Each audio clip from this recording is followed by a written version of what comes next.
Hello, and indeed, welcome back. Oh, hello, what's going on with my hair? Aha, I see. All every which way. Like that. Not. Hello, and welcome back. Oh, indeed, welcome. Again, we are streaming live on both Twitch and YouTube. I will say this to remind myself as much as anyone else. So, after the thoroughly overwrought book club stream, we are back and we are on Sherlock Holmes Chapter 1. Which should be slightly less overwrought. Slightly. And probably involves more full stops than commas. Because, ye gods, I think we've used all our allowance for commas and semicolons for the next 2 years. So, welcome. I ought to put that on Discord, actually, shouldn't I? Let's alert people.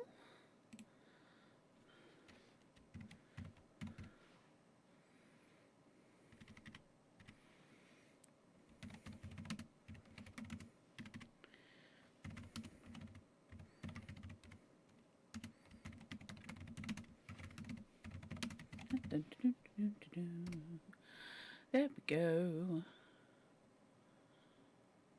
Right. That can go away. So, pardon me. Ahem. My theory of the Brontosaur. So, yes, we have just completed the slightly gory and quite disturbing, actually, Muse from Abroad with the refugee camp and the painting of the sexual assault. Yay! So that's the chirpy game that we're in. So we have now returned to the house. We do indeed have audio. I was wondering.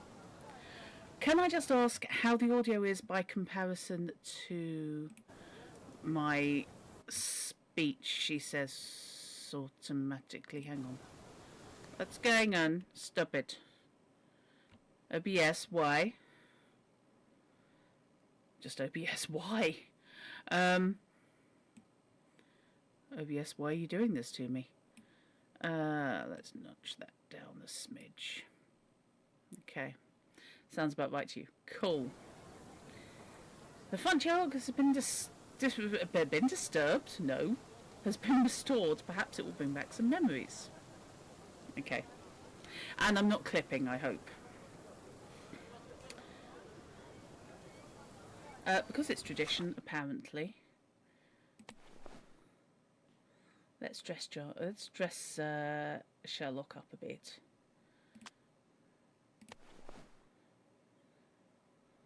Let's go for the full Lord Ruthven. Here we go. That's what we're after. That'll confuse everybody.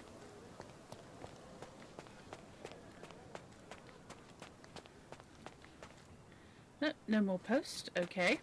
However, I do have this utterly bizarre thing which purports to be a mermaid and which has just been left. I mean, how the hell am I supposed to put that out in the garden? I think that's where it falls, there shall it lie.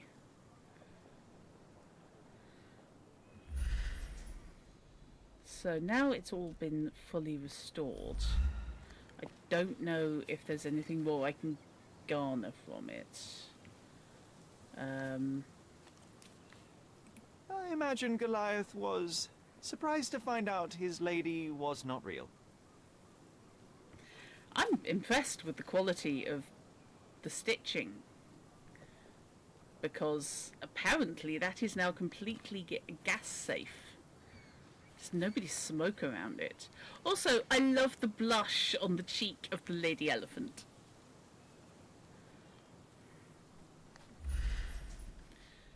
Okay, what else have we got? Anything else? Anything else leaping out? Yes, no, maybe... John sat there looking stressed. Of course he is. That's John's function in life.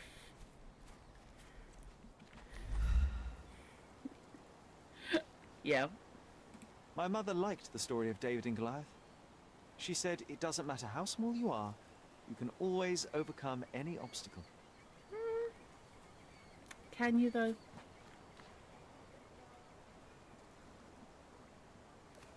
Can I get over there? No, okay.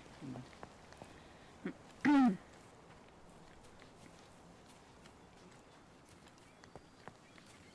I'm the king of the swingers. Ah, the best place for reading. Oh. Elephant is completely gaff safe. Another one for the things you only say in games. Yes.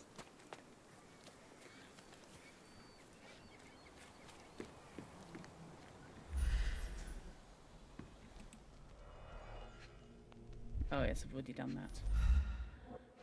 Okay.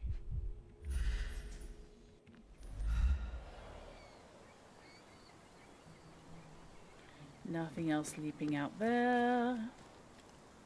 Sherlock, I've got to ask, what is with the one sleeve? Hey, is anybody at home? Hello? It's blush, a bow, or mascara that denotes the girl version of animals, it seems. Yes.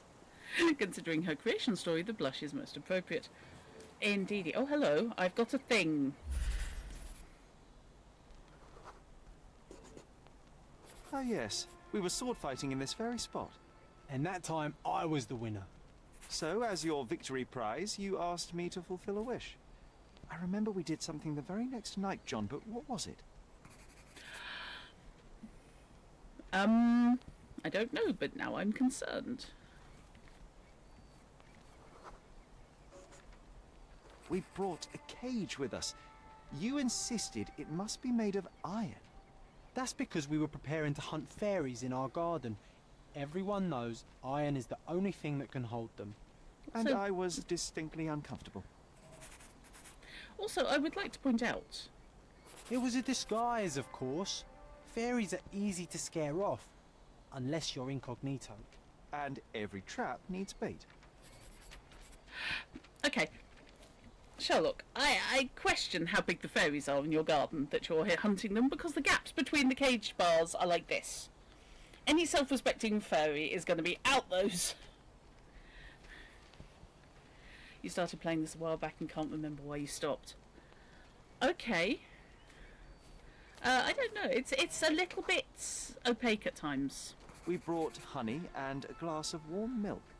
After 2 hours lying in wait, we noticed movement in the bushes. The fairies appeared at last. Yeah. There's a lot to this game, and there's a lot to do, and a lot of running around. So it is a bit of a time sink. It's great fun, but... No, it was just Isolde the pig. She was lured by the smell of honey and milk, and ate every last drop.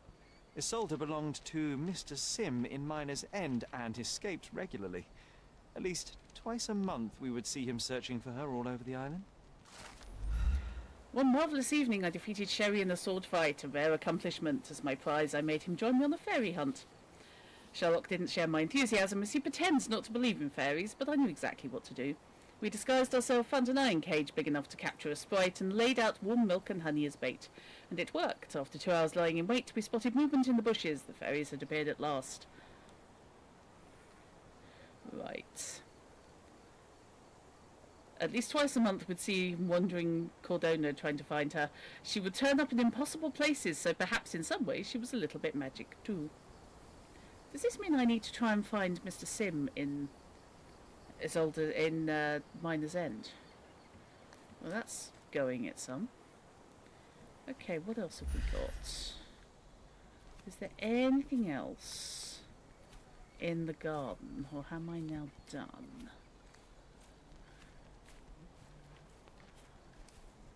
Because I hadn't found that before.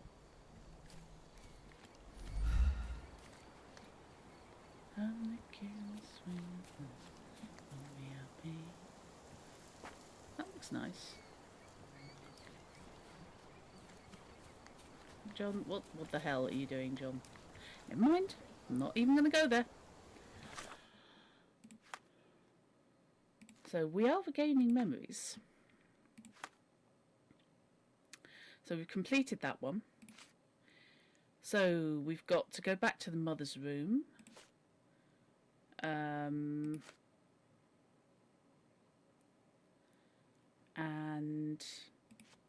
the main hall and the bedroom. So let's pin that and go back to the main hall and see what we come up with. It can get pretty heavy because some of the storylines are indeed dark. Yeah, I mean the one I've just finished is grim. It's very good, but my god, it's grim. Ooh.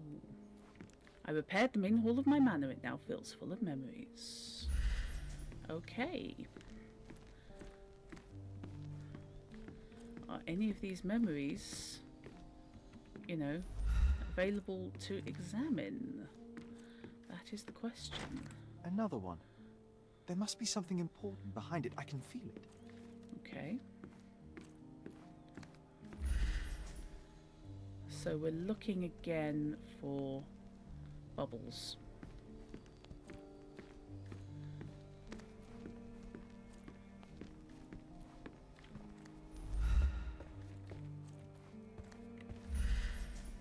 Another one. Oh, okay. There must be something important behind it. I can feel it. Gorgeous chairs. Love them. Strictly speaking, how much wine does one person need?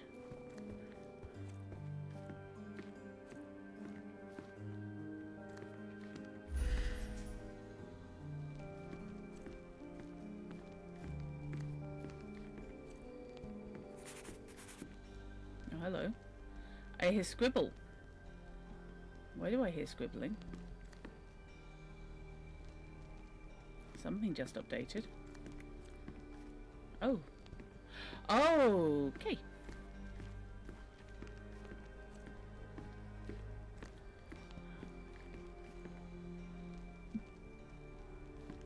John, you're being creepy. Home sweet home, Sherry.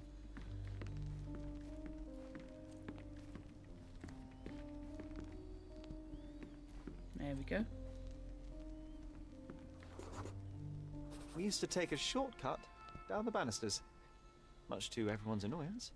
Oh yeah, what fun. They had to fix these handrails several times.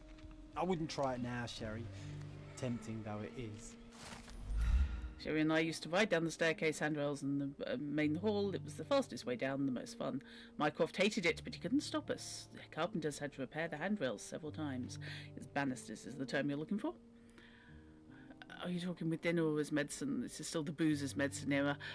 There's an awful lot of wine, basically.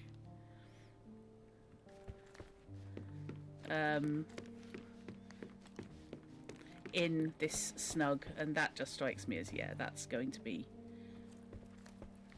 recreational alcohol, shall we say.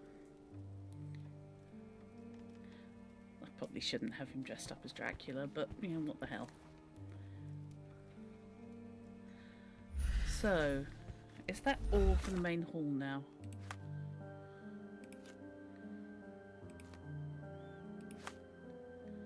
Yes. So now we can go up to my bedroom and Mother's bedroom.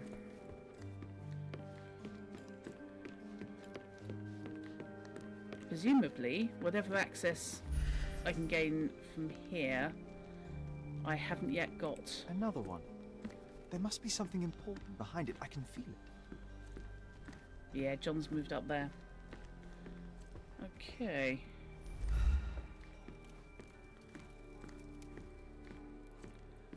Now, where is Mater's bedroom? Back round here, isn't it? John, you're creeping me out. Stop it. Assume the wine stockpiles for the whole household and not just one person, says the person who has an embarrassing number of wine bottles gathering dust around your flat. I own 2 wine racks, which are completely stuffed full of wine. I don't drink wine that often, which is why they're completely stuffed full of wine.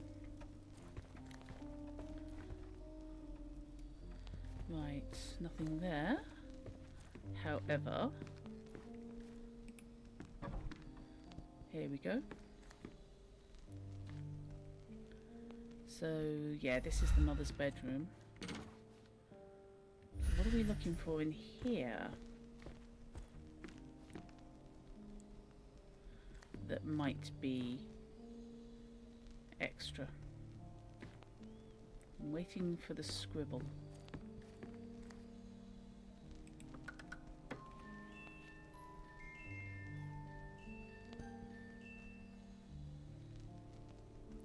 You had to parent ADHD, Sherlock, and there was no such thing as Ritalin here. You probably need a fair bit of wine to manage yourself. Yeah, that's perfectly reasonable.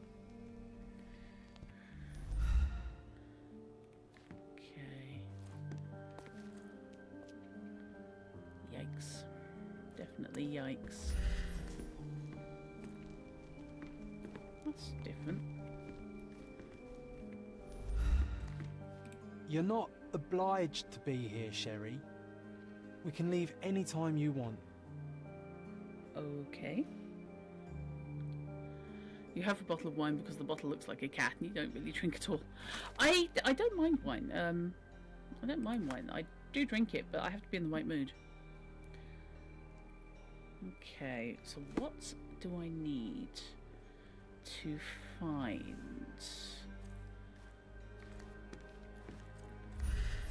That painting's nothing special. That, however, could be something. The tea set I think I've already covered. With the tools. Yep, I have.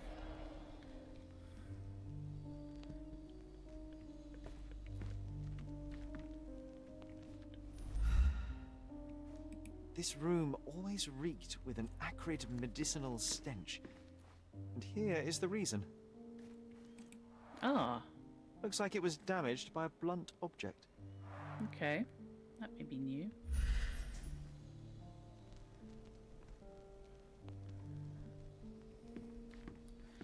Why is that like that? It's not like I can use it. You're not No, obliged I to know. be here, Sherry. I know. We can leave any time you want.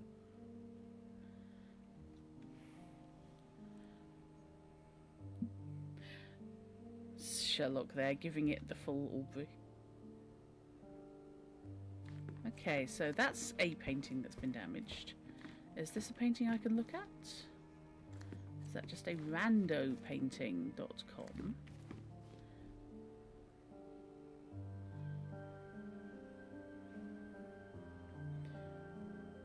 Sorry.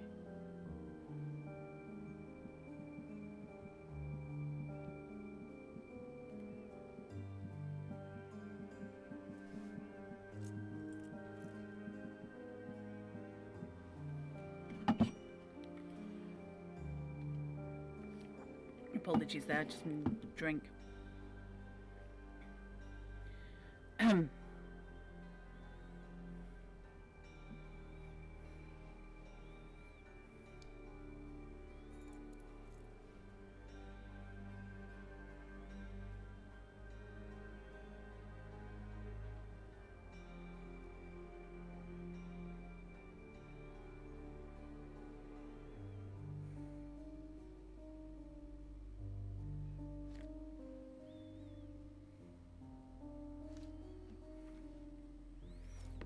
Maybe there's more to buy.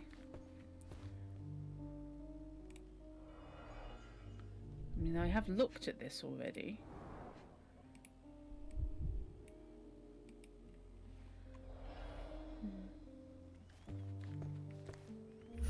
What's going on with that? My mother loved flowers. They made her smile. I remember we would bring a new bouquet every week to make her a bit happier. That's why we collected all the violet flowers we could find on the island. Okay. I am not collecting every violet flower on the island. We are not doing that. That is not something that is happening. I feel. You know?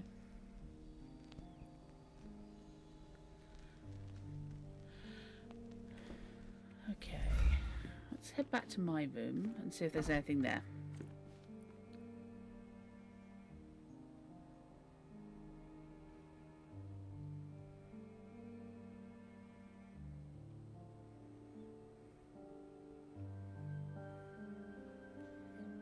Oh God, did I pin it, actually?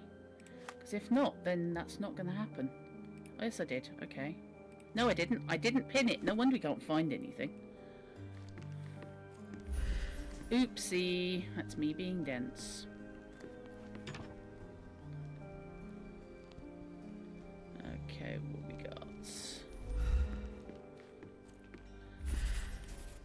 It's remembering that Hello, we have a scribble.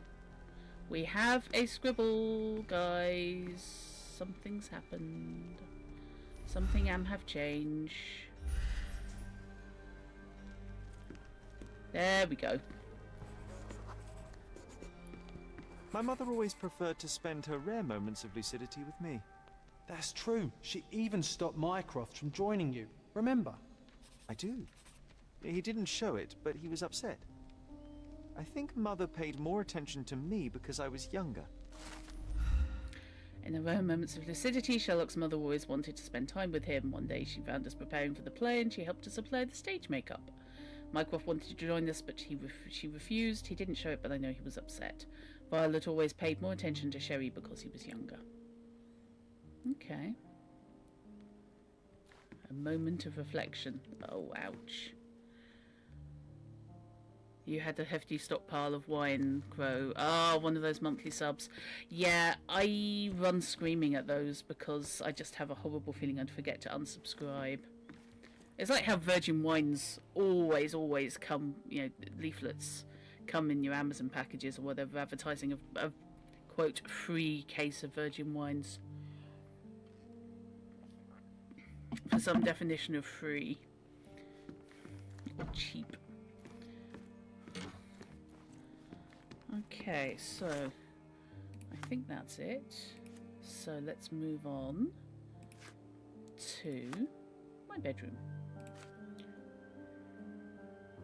And actually remember to pin it, because that's how the game works. You got some very good wines that way. You did unsub after a year because you ran out of room in your wine racks, plural. Probably figured it was probably time to take a break. Yeah. Over Christmas, I decided that there was no point hanging on to some of the decent wines I've been given. I can sense an incoming memory, Sherry. Do you? Hope, you know, keeping for best. I'm trying not to keep things for best at the moment. Because there's no point. Use the good cups. Drink the good wine. You know, use the nice plates. Yay! Apparently he's levitating. I was so frustrated to find only one bed in this room. Mycroft initially refused to bring another for you, but after a week-long dispute, he gave in. What a stubborn man. How well do you think he would sleep without a bed? Okay.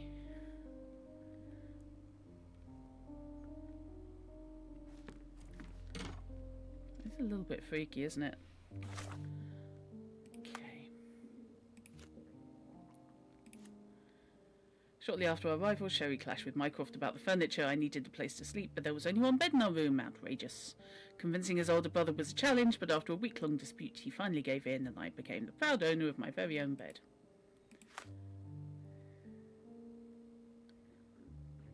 Okay. So that's completed now, until or unless I can get hold of some more furniture. So cool.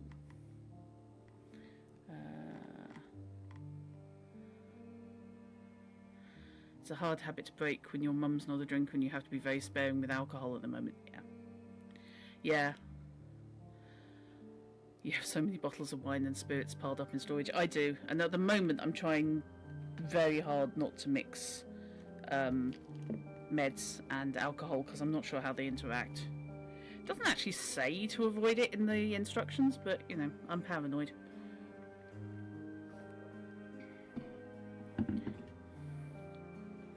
So it's only I'm drinking only when I'm on the day I'm not taking my meds. Yeah, it also comes down to things like, yeah, you know, using the nice dinner sets, dinner service and stuff like that. There's no point holding on to stuff for best if you're not necessarily going to use them ever. They're not going to do anyone any use in a cupboard. Okay, the hand-me-down. Right, so on Cordona Stories, what do we have?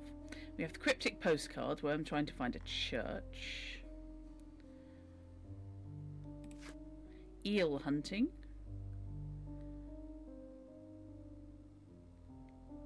William Hart's obituary. The top of the monument was carved with the first in the chain of riddles, which, as John suggests, leads to Silverhand's lost treasure. The first riddle, a hand with treasure. Second, right. You're almost there, let's not postpone. You're seeking an ark that's made of stone. Head east from the old ruins, my friend. It guards the ancients until the end. Okay. Oops.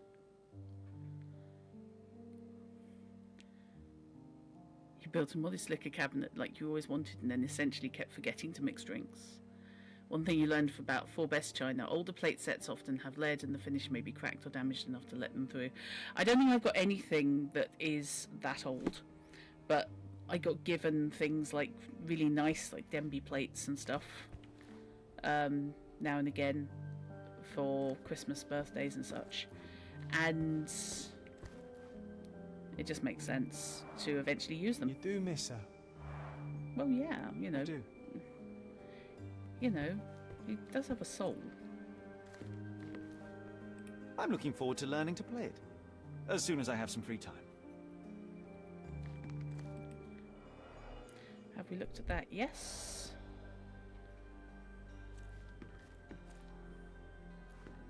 We've looked in there. Okay. So, let's head outside.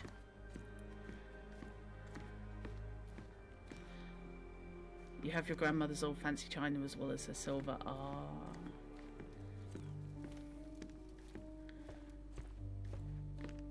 Yes, my grandmother's Wedgwood has been distributed largely around the family. I think I'm the only one that didn't end up with any.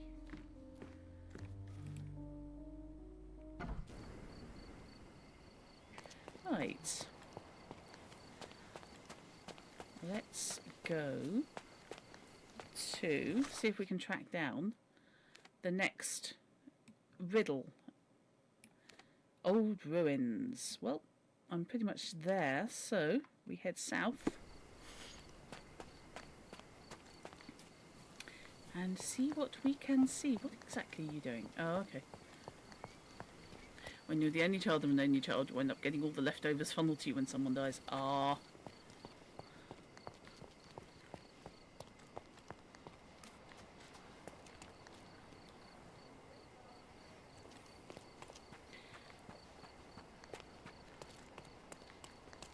My mum wants to try and start getting rid of stuff so that in the future me and my sister have less to go through. That's a butler. Okay, where am I going? Head east from the old ruins. Okay. So, yep, old ruins are down there. So if I keep going and then head east, I'm looking for a stone arch.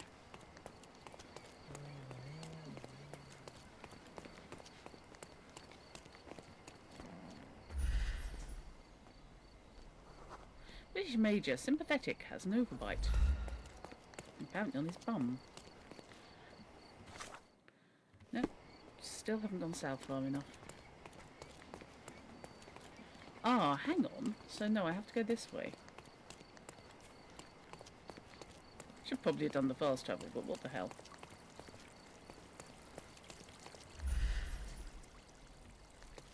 We have fountain.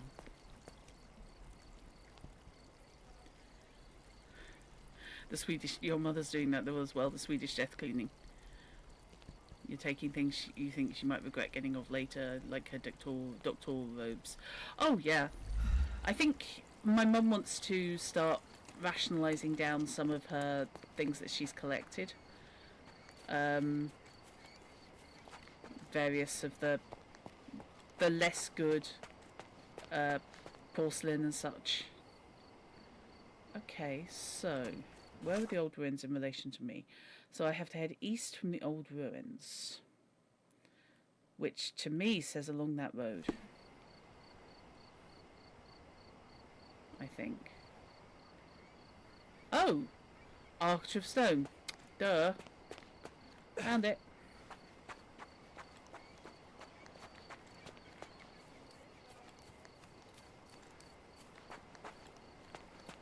That's looking suspiciously... Oh, hello. Hi, how you doing? Excuse me, just one question. I would help you if I knew, sir. Why are you dressed like a vampire? At the top of the monument. There we go. I have found something. Have I found something? I don't know. What have I found? Oh, shit. I drowned dead. That's embarrassing. I am now soaking wet.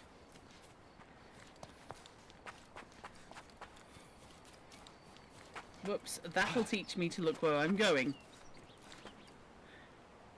They're also culling all your old pottery from the 70s, so you've got a bunch of handmade earthenware coming your way. They're under strict instructions for decades to give you first refusal.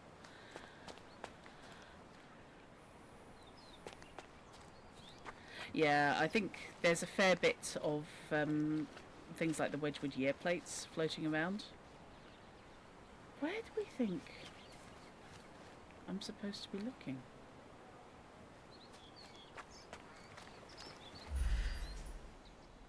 Ah, that'd be it. It's movable. Well,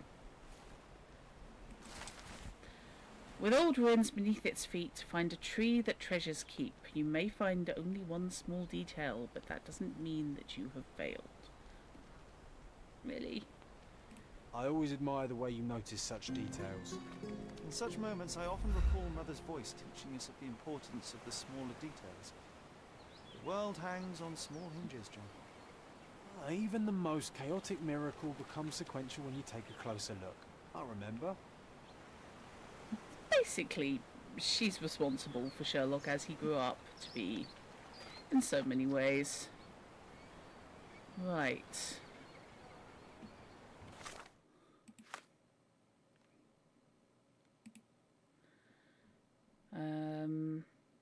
With old ruins beneath its feet, to find a tree that treasures keep. So, old ruins. So I'm going to have to go back up.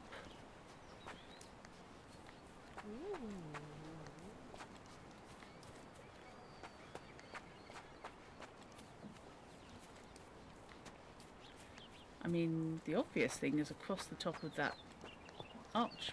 Oh, hello. Or not. I have found the treasure. I don't know where the treasure is, but I found it apparently. John, why are you standing there? Oh, that'd be it, the tree. Duh. Treasure stash.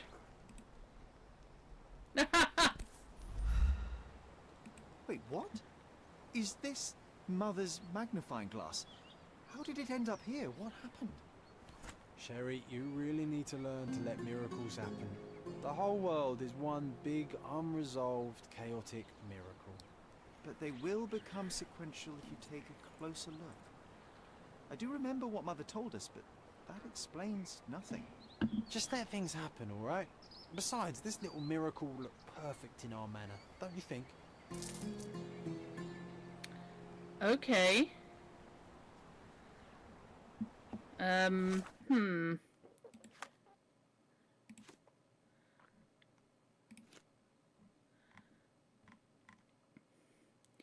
In old cities stands the monument of Kareem of the Silver Hand, the so-called pirate with the golden heart, stole from the rich and gave to the poor, or at least that was the legend we heard as children.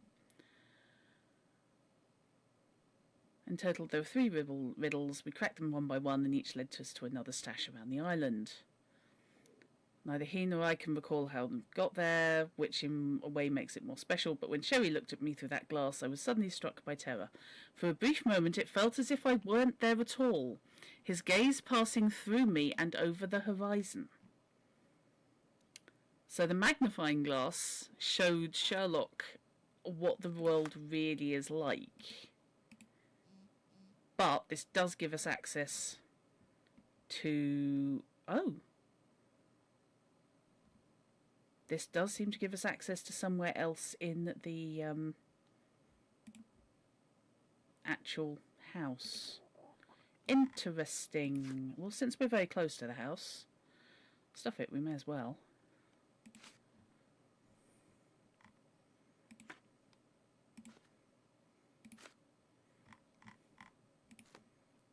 Let's pin that.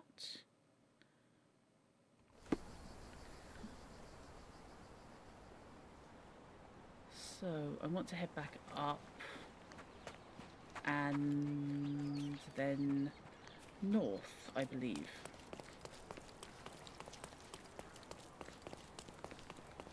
Run, run, run, run. Run, run, run, run. Run, run, run, run, run.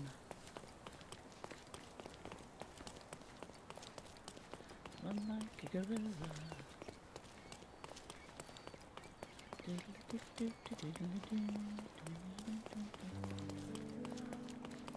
At least Sherlock's dry now. Hang on, have I gone too far? Yes, I have. I should have taken the first right. Oopsie, my goof.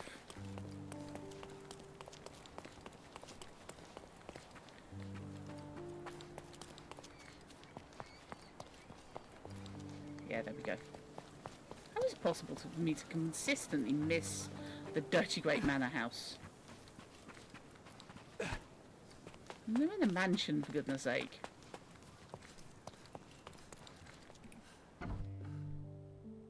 There we go.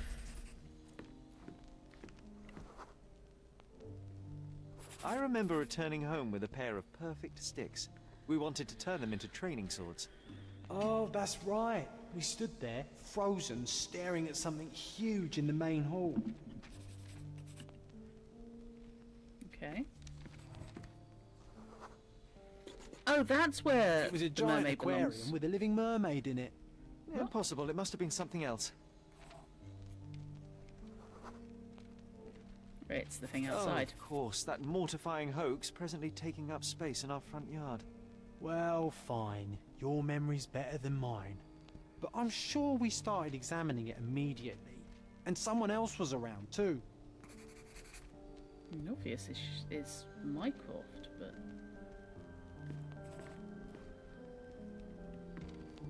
Or not. Maybe the It mother? was my mother. She asked what I thought of the artifact. You were really concentrating and holding something in your hand. Magnifying glass? Yes. I inspected it with a magnifying glass and was able to confirm it was made of 2 different skeletons. The mermaid was a fake.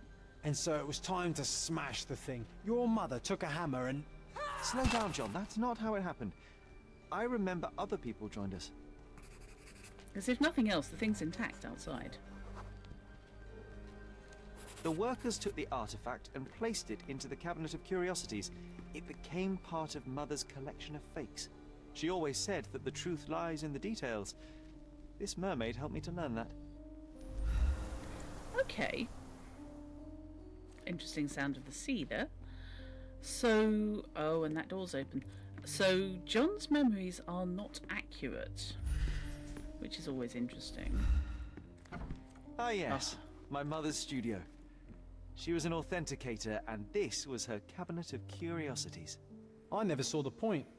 What does it matter if some artifact is real or not? It still exists. Right, let's have a look. Oh, God. One of the most ridiculous fakes I ever saw. Its owner insisted it was a polar bear. He thought the white paint on the brown fur wasn't noticeable. Yeah, I'm with you there, Chrono. It's a weird look, isn't it? But I quite like it. I do sort of apologise for dressing him as a vampire, but you know what? Stuff it. It's a giggle.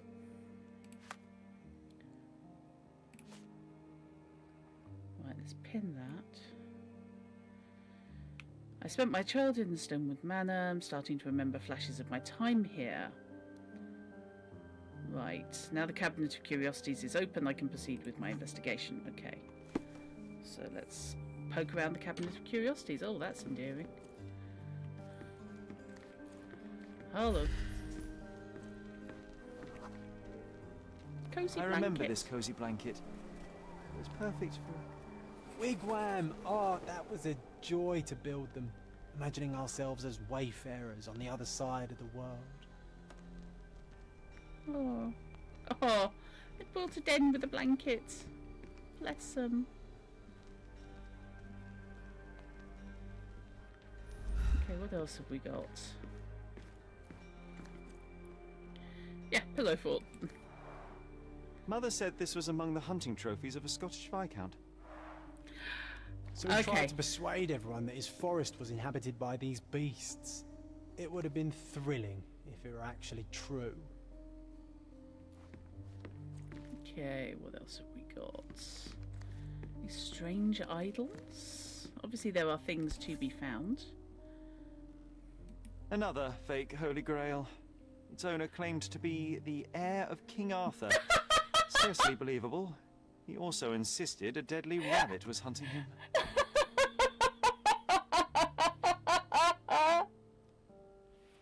Sorry, I wasn't expecting that.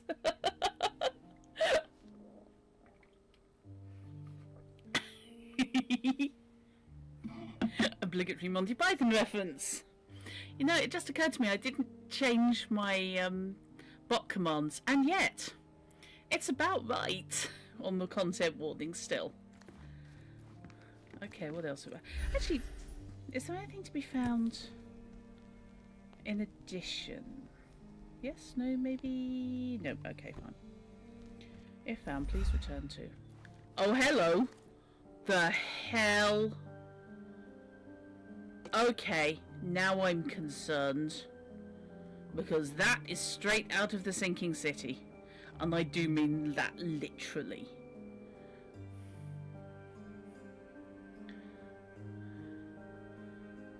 I think that is one of the artifacts you can actually find in the sinking city. Indeed, glorp ahead. Watkinson and Holman, Chapter 1. Really?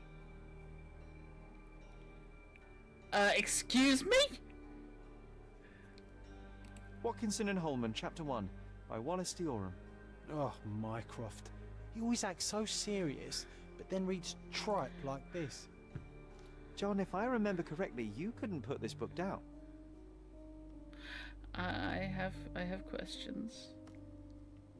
Yeah, it's in the collection of fakes, but presumably that's because, yeah, the mother looked at that and maybe that's why she's bonkers. Do we have anything else there?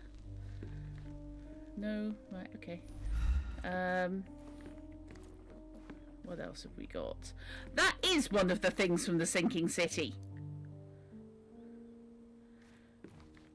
Swear to God. Well, that's not disturbing. Okay, what else have we got over here? Anything leaping out? Nothing as yet on there, and John can get his ass out of the way anytime you like.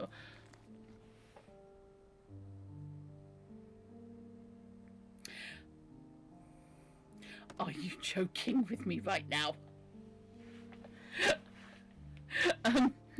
I have concerns now.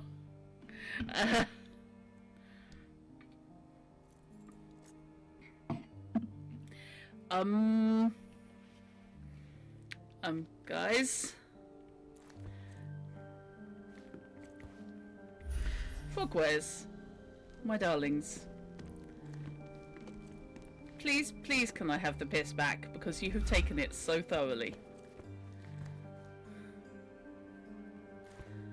Again, Sinking City, obviously, for those who haven't seen it. That's scary and completely out of place and out of time and yikes. Oh, hello.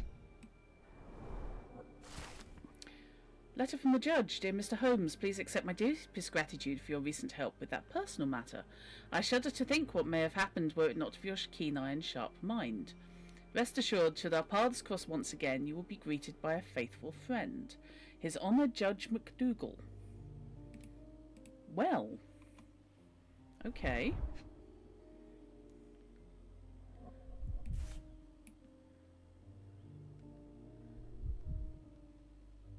Dated 24th of April, 1869. I feel some research coming on. Carefully opened. Mr. Mycroft Holmes, the Cordona City Hall writes to inform you that the trial of Dr. Otto Richter in the death of Mrs. Violet Holmes has been assigned to His Honour Judge McDougal. Your application for a closed hearing has been granted. You're hereby informed the prosecution has called you as a primary witness in the trial of Dr. Richter. You must present yourself at the Criminal Court of Cordona on the dates listed over leaf. Okay.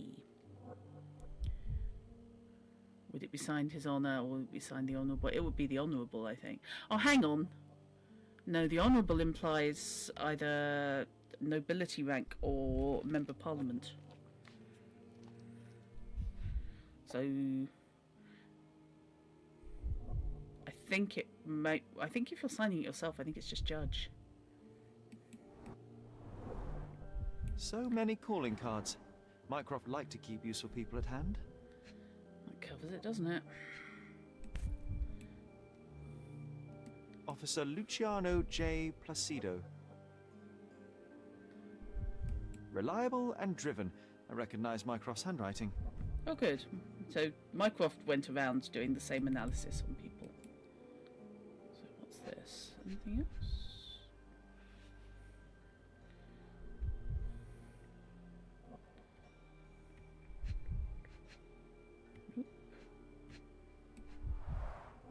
This drawer was always closed. Only Mycroft knew how to open it. Oh, of course it did. I remember we tried to break it open and spy on him, but alas, had no success. Maybe today's the day. Yeah. Oh, Sherry.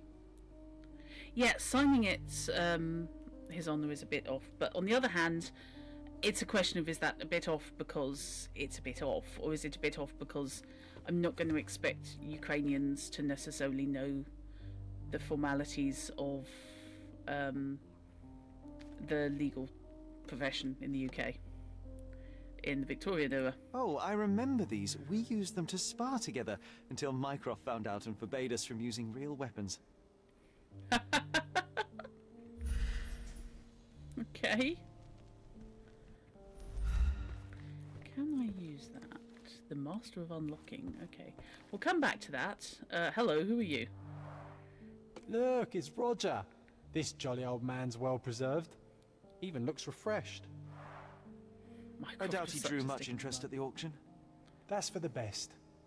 I'd be upset if he fell into the wrong hands. Yep, that's a skeleton. As you do. Oh, for the god.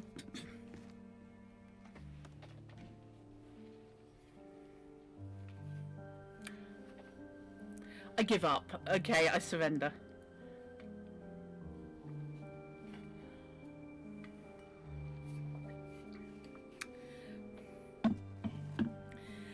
It's the Big C. How you doing?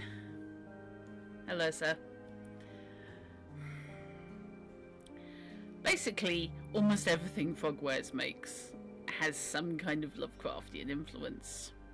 What a talented artist, such imagination.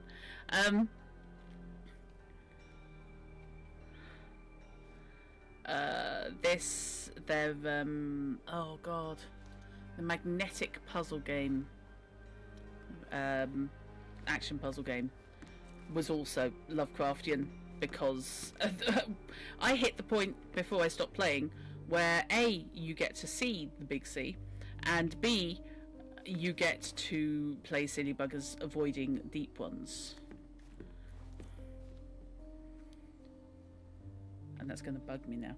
Sorry, excuse me one moment while I go and check what that game's actually called, because it's a really cool game. And it's going to bug me. So it's a Frogwares. That's a capital letter.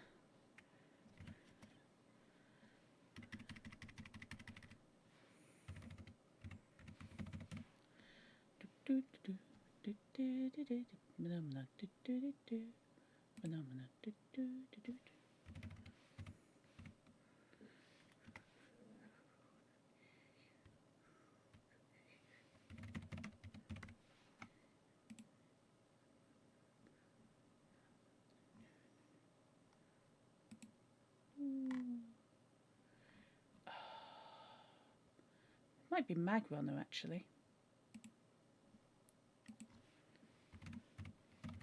Yep, Mag Runner. Mag Runner the Dark Pulse. Which, should you get the opportunity to play it, is a really, really, really good puzzle game, puzzle actioneer from Frogwares. Along the same general lines as Portal, only you're manipulating magnetic fields. And, yeah, it is solidly H.P. Lovecraft. Yeah, it's really good. Absolute bastard. But you do get a little robotic dog at some point. Hello. I'll see you in the next game, I guess. I just worried that Violet had this, and we're wondering whether she was bonkers. Fine. What else do we have? Oh, hello.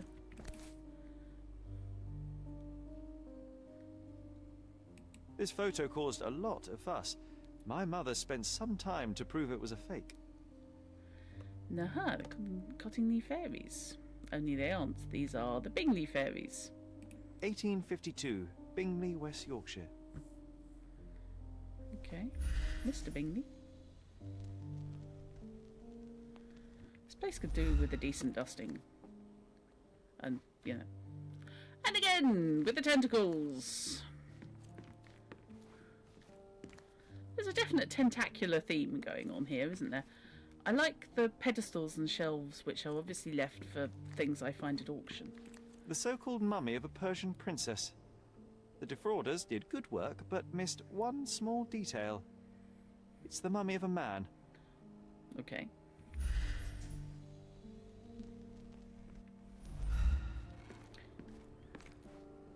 And this one was brought from a German museum.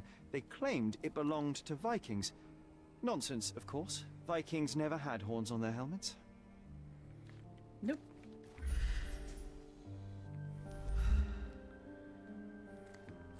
It's actually kind of early to that. Okay.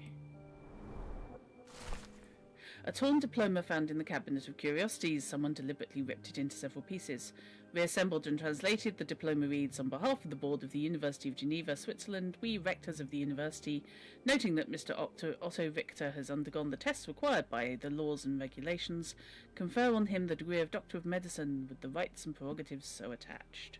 Clearly, it was deliberately torn. I wonder why someone would do that. So they weren't sure if he really was a doctor? The Tulpa. Studies in Tibetan Mentalism. Okay. An impressive number of bookmarks. Someone was rather obsessed with this subject. Huh. Okay, what else have we got?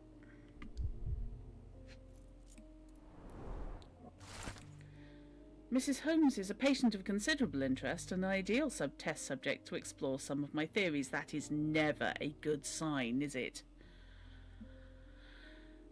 He didn't have to call it small.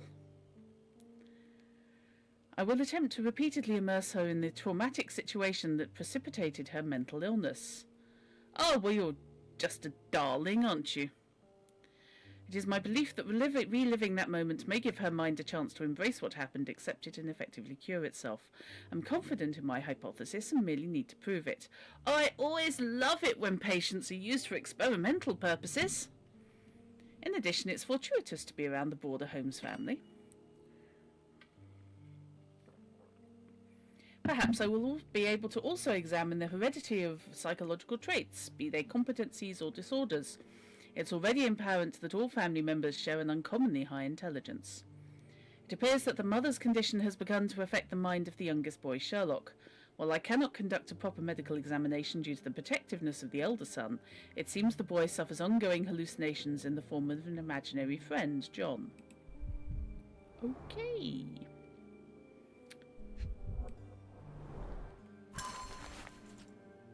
Letter from Otto's brother. My dear brother, I heard you recently arrived on Cordona. Have you come to see me? I do miss our evening conversations, even if we never agreed in our opinions. Cordona is home to a stunning new art gallery, which I visit every Thursday. Meet me there, and do not seek Klaus. I left that name behind. Excuse me, what?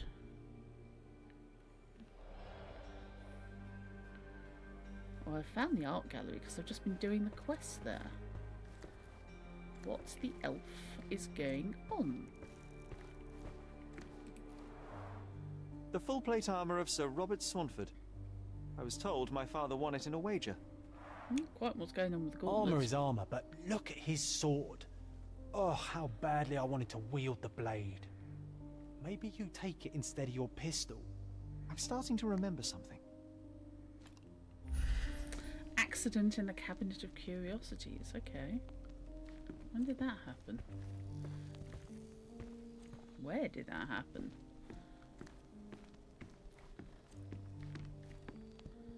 Not round here.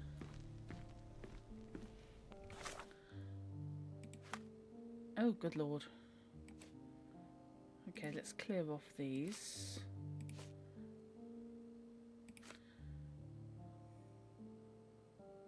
Right, let's do that. Pin that one so I can investigate the alleged accident.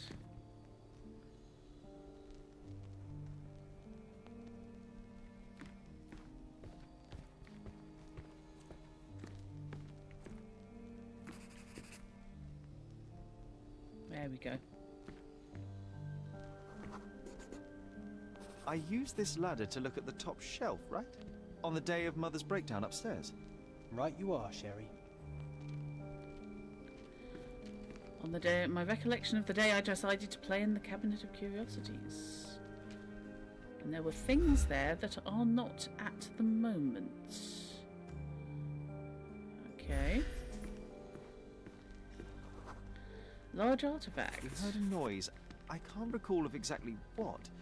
And we didn't have a great view from behind the statue. Okay. What did you see?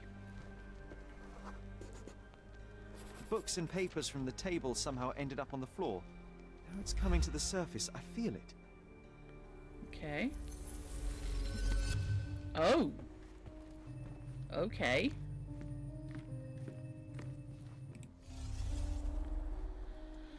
Not the worst place you've decided to lie down.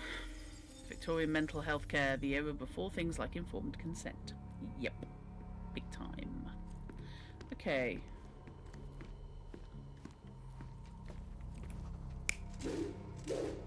Well, that's a sight. On the whole, I think that's probably more likely. It looks like Mycroft beating the crap out of...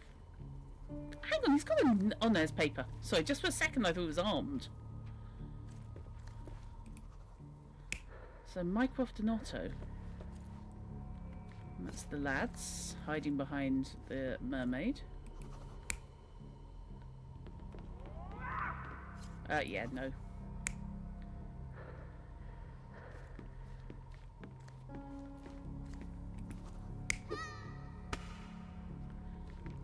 Oh, falling off the ladder. Or pissing about on the desk. Nope, falling off the ladder. Okay. Let's go for a validation. You're not even trying, Sherry. Concentrate. Okay.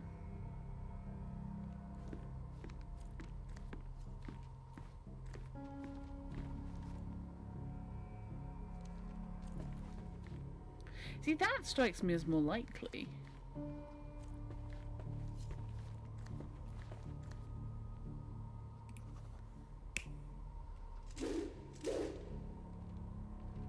It can't be that. You're not even trying, Sherry. Concentrate. Okay. So, there's somebody hiding in the suit of armour was very unlikely.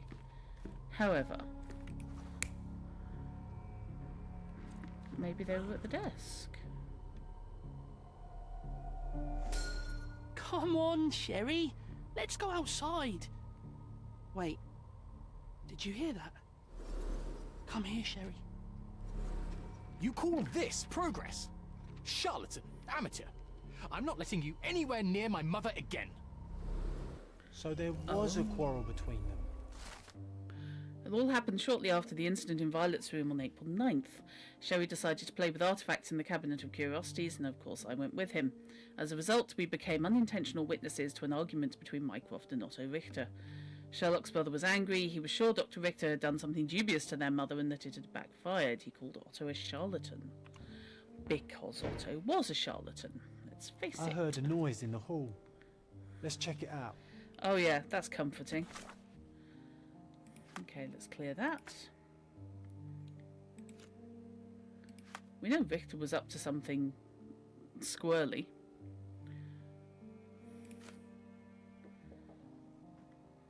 Right, let's clear that. Let's pin this and go and see if I can sort out where the key is before I go outside.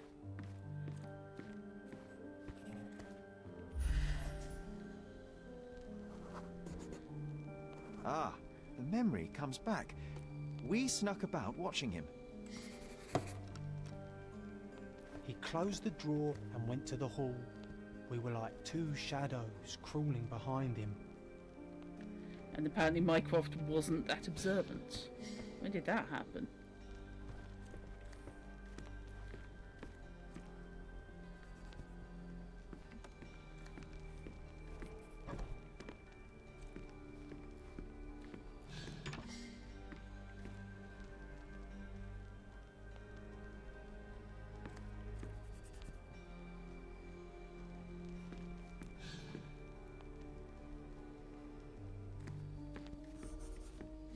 Sherry, look! We've got a parcel here. Hurry up and let's see what's inside. Yeah, I'm busy. He opened the door to the postman, and they exchanged documents. If it was a real postman, of course. Okay.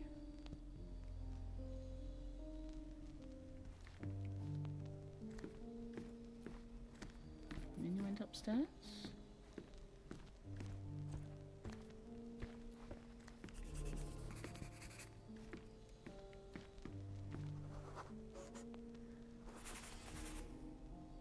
The painting on Ah. the wall was slightly atilt. He Excuse- stopped and straightened it. Okay.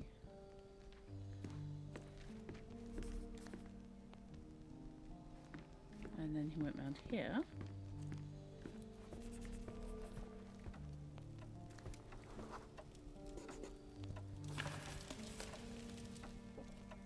Then he threw Huh? some logs into the fire and sat in his armchair to read. It's as boring now as it was then. I'm sorry, Sherry, but I think that's it. I don't know that it is. Wait, John, we never use the fireplace in the mornings. What if...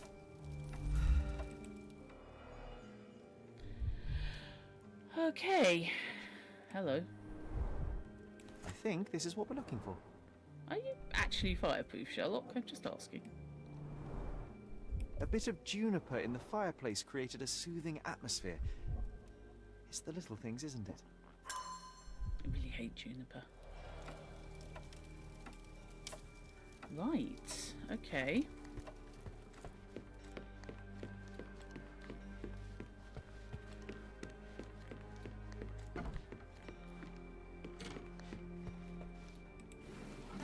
made it. So what's there? Booze, apparently. Single malt whiskey. Mycroft's favourite. Can't argue. Bottled by Jim Bates. Alcohol content by volume 43%. That's not bad. Gifted by Queen Victoria herself. Half a bottle of fine single malt whiskey. Remarkably, it seems the whiskey was a gift of Her Majesty Queen Victoria. Okay. Otto Richter. He had a file on him.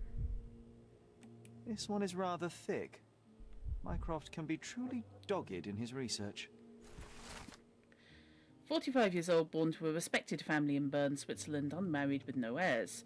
Medical practitioner, graduated from the University of Geneva. Graduation was postponed a year due to a minor scandal in one of his placements. Parents died of cholera in 1863, only remaining family is a half-brother, Klaus, aged 35. Present whereabouts of Klaus Richter unknown, last seen on Cordona. Okay.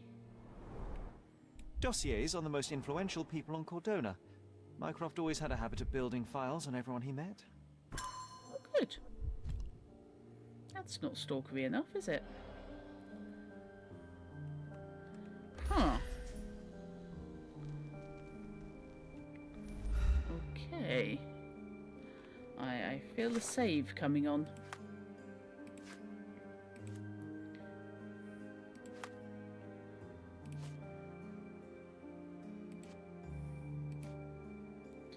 So we have more guests. Let's pin that. And we have a Mind Palace puzzle. Mycroft was the main prosecution witness against Otto Richter. Mycroft did not like the methods of Dr. Otto Richter and did not trust him. Well, we know this.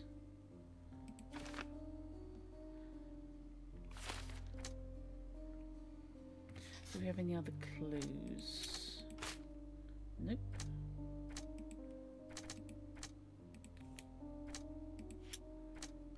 No, nothing else locks in there. Okay. Oops.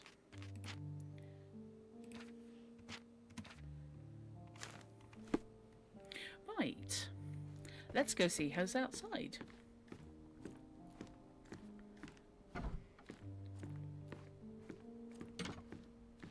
John, you're scaring me. Okay. Dear Mr. Holmes, I'm waiting for you at Kurt Manchos's mansion at Turquoise Lane across from Cordona Abbey in North Grand Surrey. Come at once, if inconvenient, come anyway. Always your friend, VV. P.S. I sent you the appropriate outfit for this place to avoid any unnecessary complications. I hope it An fits. invitation that comes with a mask. We can't miss this, Sherry. I don't like the name of this quest. Sacrificial lamb? No, not liking this at all. Okay. What have we got? Okay, well, let's lose the Dracula face paint anyway.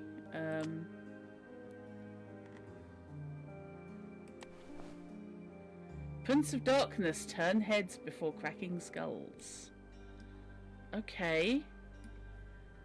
What the hell?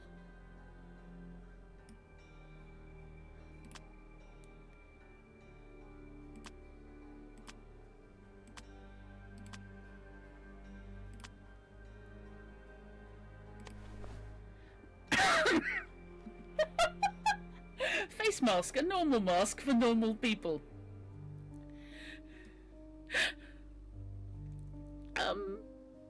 Guys, I'm not so sure about this.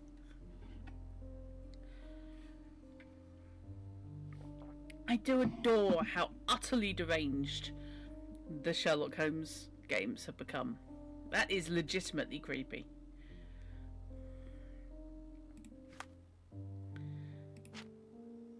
Okay. Fine. We'll carry on with that one then.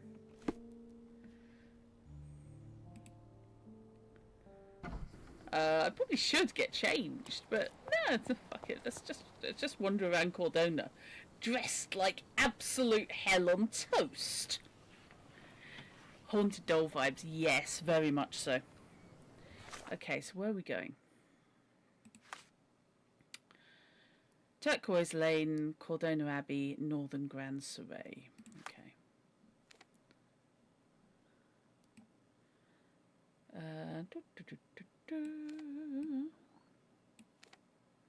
That's the Cordona Chronicle.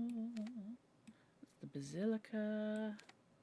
That's the church. That's the City Hall. Northern Grand Surrey. Okay, let's actually look for Turquoise Lane, because, you know, that might be more useful. Idiot.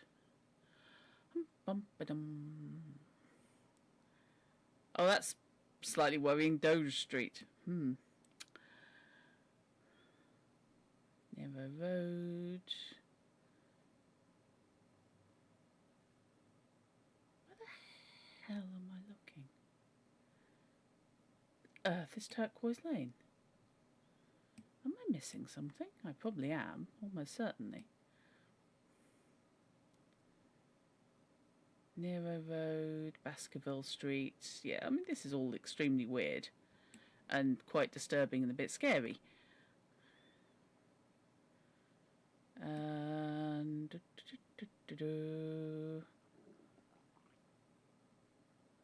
oh, you got Northern Grand Surrey, but Grand Surrey's a weird shape. Oh, that's Scaladio. No wonder I can't find it. It's down here. Northern Grand Surrey is actually quite small. So that's Founders Square. There's Turquoise Lane. Right, okay. And there's Cordona Abbey. Right. So actually that is the closest. So there and head west.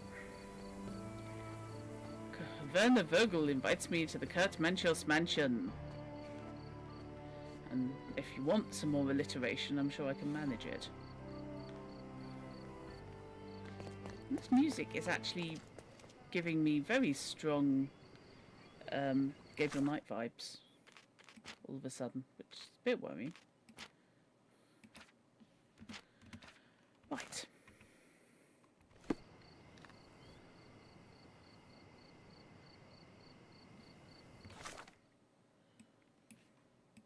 So yeah, basically follow the road round south of the Abbey.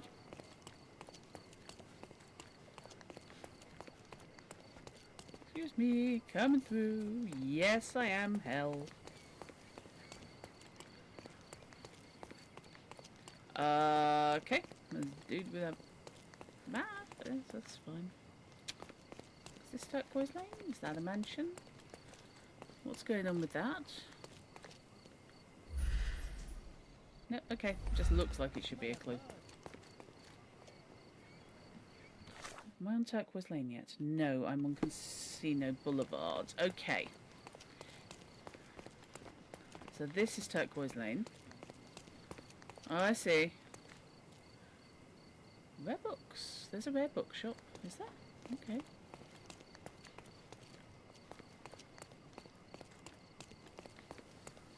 So it's going to be up here. This is all very eyes wide shut, frankly. That was the third in a row, and all are in Grand Surrey. Of course, the police are still struggling to explain them. Oh, there's a wizard involved. Is there? Okay. What do the incidents in Grand Surrey all have in common? The hell if I know. Witchcraft? No. Can't afford a safe? No. Wealthy houses? Yes. Not safe at home? No. Police are to occupy? Oh dear. Okay, let's try that again. I've got literally no clues, so this is kind of playing by ear. And all are in Grand Surrey. Okay, let's try that again. Police are too occupied? No. Not safe at home? No. Wealthy houses? Yes. Witchcraft? Apparently no. Magic performance? Burglary? 3 houses were robbed in Grand Surrey during magic shows. The police are looking into it, but apparently without any progress. Okay. New case beyond a joke. Stealing the show. Ouch.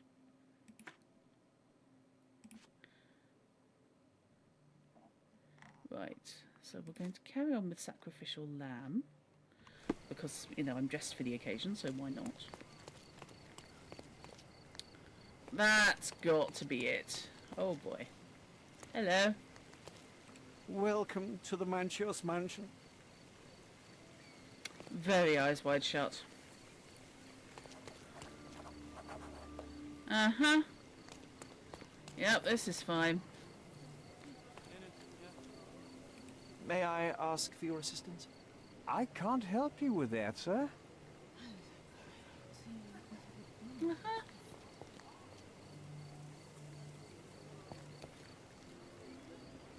Sorry?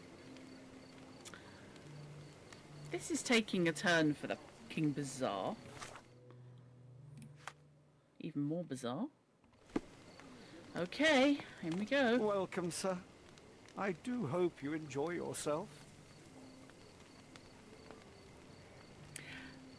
I'm not judging. Actually, yeah, I'm judging really fucking hard. Werner Vogel, what the hell are you up to? Okay. John, what do you reckon? I think we deserve a rest. I think we deserve to be arrested in this outfit. Enjoy the evening, sir. There is still plenty of time before the grand finale. All right. Huh?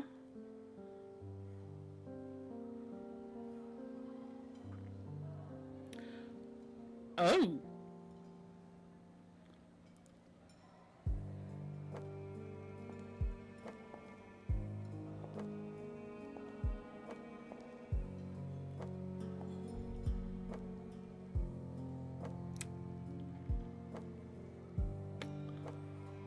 Uh-huh.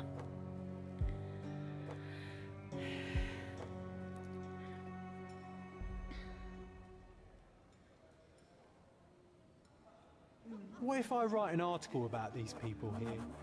Can you help me gather information about Cordona's elite?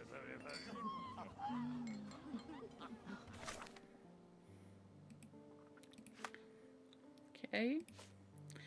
John asked me to look for information he might use to write an article exposing the local elite. Okay. You know what? I think we're saving. You thought we left the orgies with Polidori. You reckon? John, what the fuck?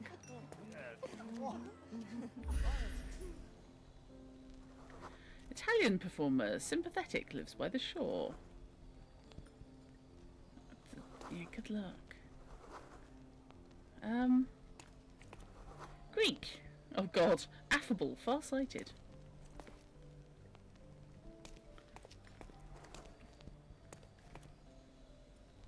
Hello.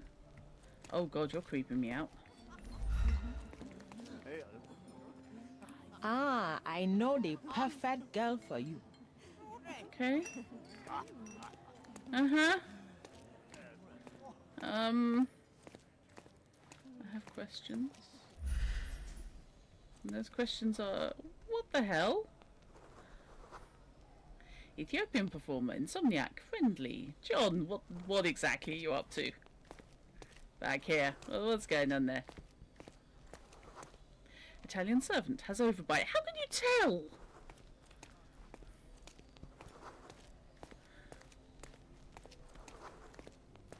What the fuck? My goodness, Sherlock. They made a blood fountain. No, John, it's definitely not blood, just wine. Cahors, is it a guess? Uh-huh.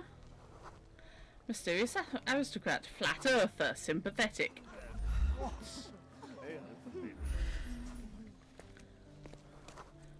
Short-sighted and friendly. This game's weird. Obsessed with exorcism and friendly. Welsh performer, uncomfortable shoes, sympathetic. I'm not sure his shoes are really what we're dealing with. Plays cricket. He's a pyromaniac.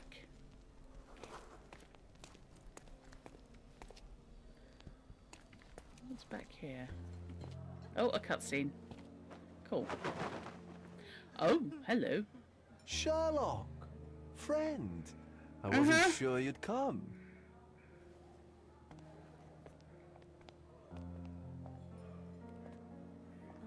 Everyone here seems very friendly. I see you are not yourself. The more time you spend here in Cordona, the more I feel it my duty to bring you into our world and show you all we have to offer. And what is on offer today? Well, they just left. Pleasure, indulgence, relief, and relaxation. You've earned some time for yourself, have you not? Those who know me would say I'm incapable of it. Nonsense. I refuse to believe there is anyone permitted to know Sherlock Holmes. Huh. You may be right.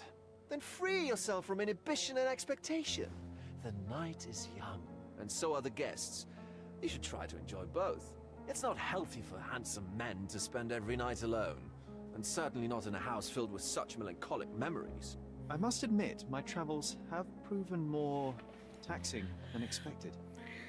I'm less confident in my life and myself.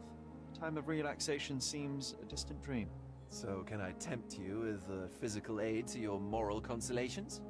There's wine, of course, and something to smoke, or perhaps an artificial paradise? Yes, something more spiritual. Oh, hello. Potentiator to sharpen the mind.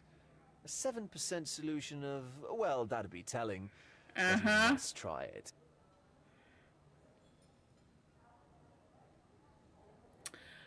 Oh, right. Okie dokie. Sherlock on the nose candy, of course, would be if he like relaxes into a stupor, would rather prove my point, my theory.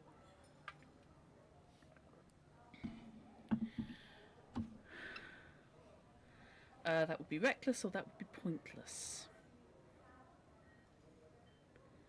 How dismissive do we want Sherlock to be, do you think?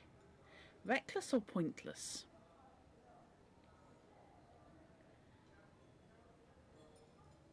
I mean, I'm inclined to say reckless because I suppose he is quite reckless. Pointless? Dismissive. Let's go with dismissive. My mind already operates at a far higher level than most. I struggle to believe anything could improve it. My ultimate duty is to provide the world with truth, and I do that perfectly well as is. Duty? You've never cared about that before. Of course I do. Exposing a lie, revealing a fact, that is a moral responsibility. That's not morality. Morals are what happens afterwards when truth collides with consequence. Do you ever follow up on cases you solved? Do you ever see what happened next? Visit the victims? Ensure justice is served in the courts? And how do you choose where to direct your attention? Are there not deserving causes to which your brilliance could be applied but isn't? You ascribe me more power than I possess. I have a narrow skill set and work within that mandate. What occurs afterward is irrelevant. With every action or inaction, you place a finger on the scales of morality. Many in the city would see you as abdicating your responsibility. I haven't. Not me, of course. Morality is subjective, just like truth. There is little to be gained from indulging in it, and far better things to indulge in. Now I must insist on easing any burdens I've placed upon your shoulders.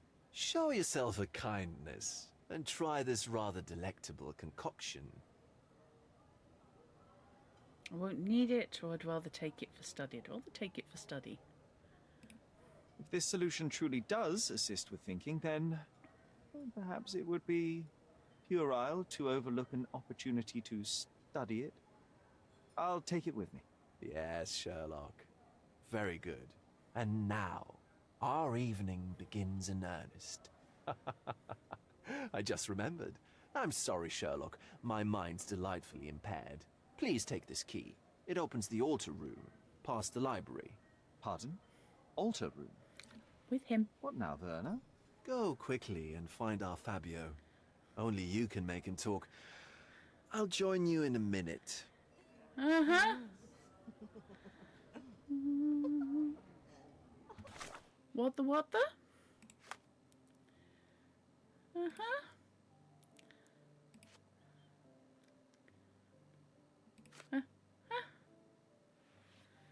This is getting weirder. Thought it was pretty damn weird to start with, but no, apparently. Yep.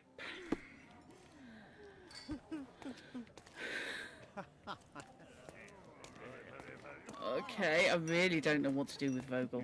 Honest to God. He's a weirdo.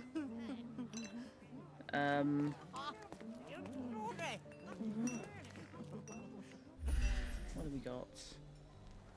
Mysterious aristocrat, Nighthawk, friendly, evades taxes, takes regular boat trips, collects pressed flowers.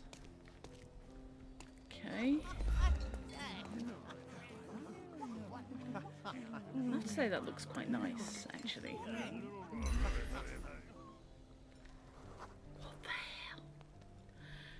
Rich people are weird. You think most people are weird, it's just rich people can afford to not pretend otherwise. Yeah. You're weird if you're poor, you're eccentric if you're wealthy. Rich people's weirdness is passed off as foibles. Exactly.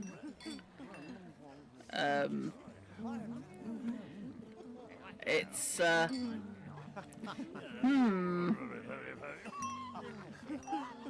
What's that actually? What have we got? Yellow press. Okay. Asked me to find an interesting scoop on the local elite. I think it's the drawn-on pencil moustache I've got a problem with there. You're poor, so weird it is. Yeah, I can relate to that.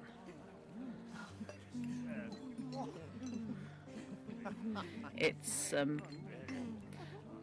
I am most definitely not in the eccentric category.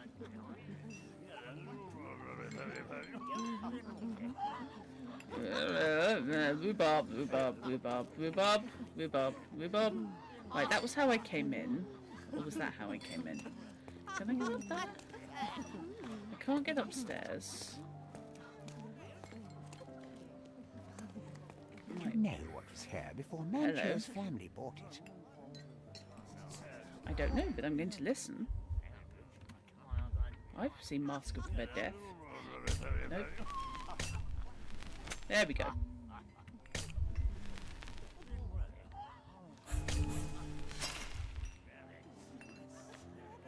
Uh-huh. This is weird.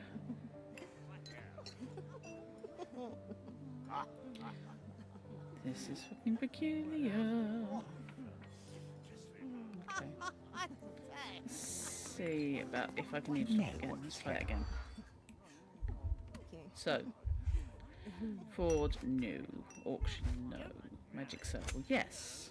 Expensive wine, no. Ancestral home, no. Occultist architect, yes. Ruins, no. Mysterious disappearance. Before Manchester's family, the mansion was owned by an occultist architect. He dedicated his life to conducting a powerful ritual from the forgotten tome, but the ordinary magic circles proved too weak for it. Yikes! That was why he built this mansion. A keen eye might notice that its shapes correspond with certain magical symbols and some walls have cavities. Yay! One day the architect simply disappeared. An ash stain on the floor was all that remained. Perhaps he was successful in his endeavour. They can call it whatever they want. They don't make it acceptable. Besides, poor weird is like always wearing shorts. Rich people weird is like Pizzagate. Yeah. That's what I like about this party. Bring me more dirt, Sherry. One more piece, and I can expose these base hedonists. Okay, so we're looking for another conversation. Okay. They're not having a chat. They're not having a chat. Are you having a chat? No, you're just talking to a wall. Okay, let's do. No? Yes? No? There's generalized natter, but not actual much conversation. You the two I was just earwigging on. You are, aren't you? Curtains do not guarantee privacy. And you still need a crack, despite being ethereal. Yep. Apparently John is still on crack, and there still needs crack.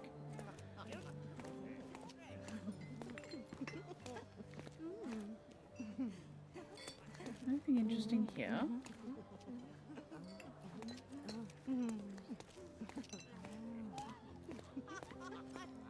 I love the little library nooks. Codex Orchis. Why does this occult book sound like a flower? I don't know, but I'm scared. Romantic poetry and prose. Someone's in touch with their feelings. Uh-huh. Yeah, someone's in touch with feeling someone. These medieval botany and chemistry books look even more satanic than the occult ones. Fair. As someone who has a complete copy of Culpepper's in the hall. Okay, so is there anything else on the shelf? Well-known and recent plays to keep up to date with the current trends. Okay.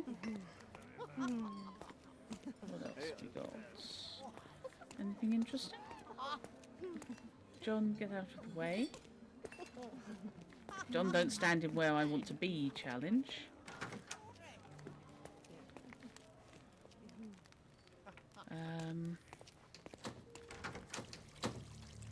Oh, we're cutscening again. Oh, hello.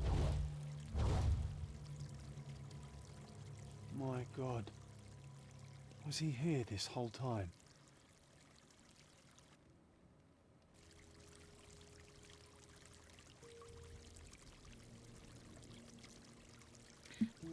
Going back this way.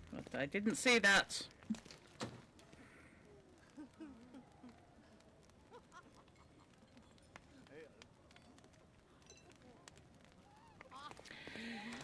I'm gonna find the other conversation before I go and deal with the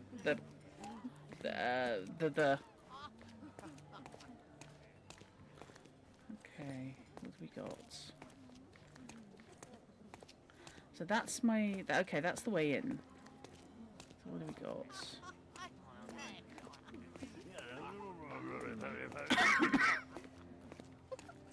They're not chatting. That's not somewhere I can go. Okay.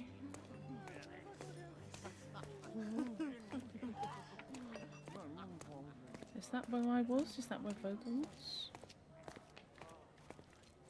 No, that's just a couple of gals having a chat. Manchos had to enforce the masks Oh. after the scandal. Uncover the identity disclosure scandal, okay. Huh. Uninvited priest. Political crisis, okay. Offended Duchess. Lost bet? Offended Duchess and political crisis, okay. So what was the other one? Manchos had to enforce... Yeah. No. No. Yes. No. Cheating groom? Too ugly without a mask? Fired after the incident? People described a scandal from a previous party. Vice Governor Cowden was found by his wife-to-be, a Prussian duchess, in the company of young men. Although the marriage was intended to be a political one, the emotions of the duchess were real.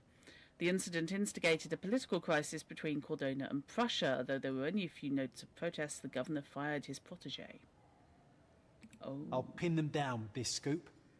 Thank you, Sherlock. Okay. That apparently is the scoop, not the dead guy in the altar room sacrificed by something for someone. Right.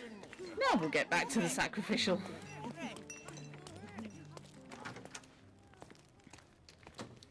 Should I be looking at these pictures? at all? No? Yes? Okay, fine. Well, we've got self-proclaimed witches already going on here.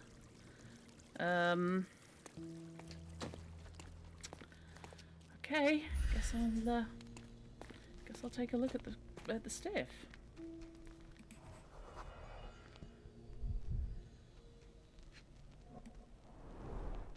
A blunt force trauma may have suffered an internal hemorrhage. Okay.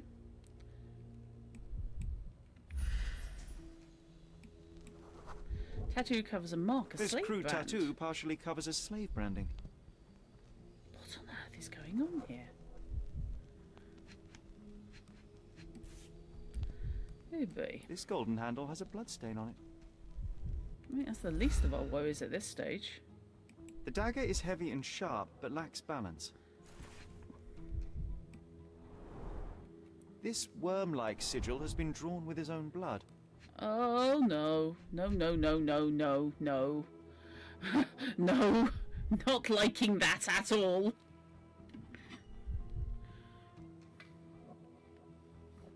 Again, sinking city time. Okay, let's see what else we've got.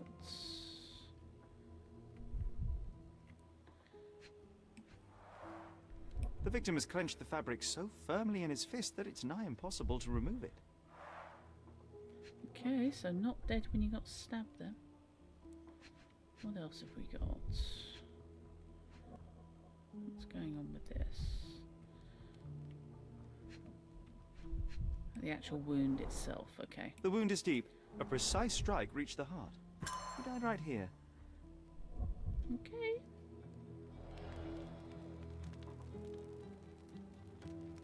Oh shit! Hello. Werner, care to explain what is going on here? On nights like these, it's not unusual for some attendees to get a little exuberant. It's part of the appeal. Unfortunately, it appears things have gotten out of hand. Yes, some are more prone to bend the rules of morality. That's guy! murder. I doubt there's anything left to bend. Why did you not tell me immediately? We were chatting about trivial matters for some time. If I'm completely honest, Sherlock, I've consumed a rather potent cocktail of substances. My attention slips and drifts. But I'm glad I thought to call for you. You sent me a disguise. Oh dear, did I? Well, since I found the body, Mr. Manchios has agreed that you can investigate the matter. I promise my mind will behave itself going forward. All right. Pull yourself together, Werner. What the hell? Where's the emissary from Oakmont? Yeah. How did you discover the body? In between guzzles of alcohol? I was set to perform in a fecundity rite with Fabio and came to inquire further. It was a staged ritual where he was to play the principle of life. And the rehearsal was unsuccessful? Huh. Who knows? I found him alone on the altar, his blood dripping to the floor. And then? Then I called Mr. Manchios. He was panicking, so I told him about you. We left the room and locked the door. Then we were... Filling time? Waiting for you was stressful. We indulged in some simple comforts. Overindulged, perhaps.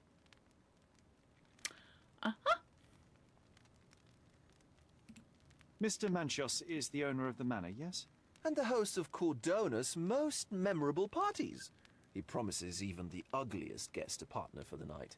And for the ones with more unconventional tastes, Mr. Manchios provides other services. What a caring person. You cannot begin to imagine. Okay. Were you well acquainted with Fabio, the victim? Everyone knew Fabio, or wanted to. His beauty was the talk of the island. Too handsome to go unnoticed. He was magnetic. Fat wallets fought for the privilege of having him. He offered the pleasures of performance, and more. Okay. The police remain unaware of this tragic event? Some of them may be hiding behind their masks. They conceal many things. But we didn't want the authorities to create more problems. Besides, after a few cocktails, their incompetence will have soared to new heights. How do you know I even want the case?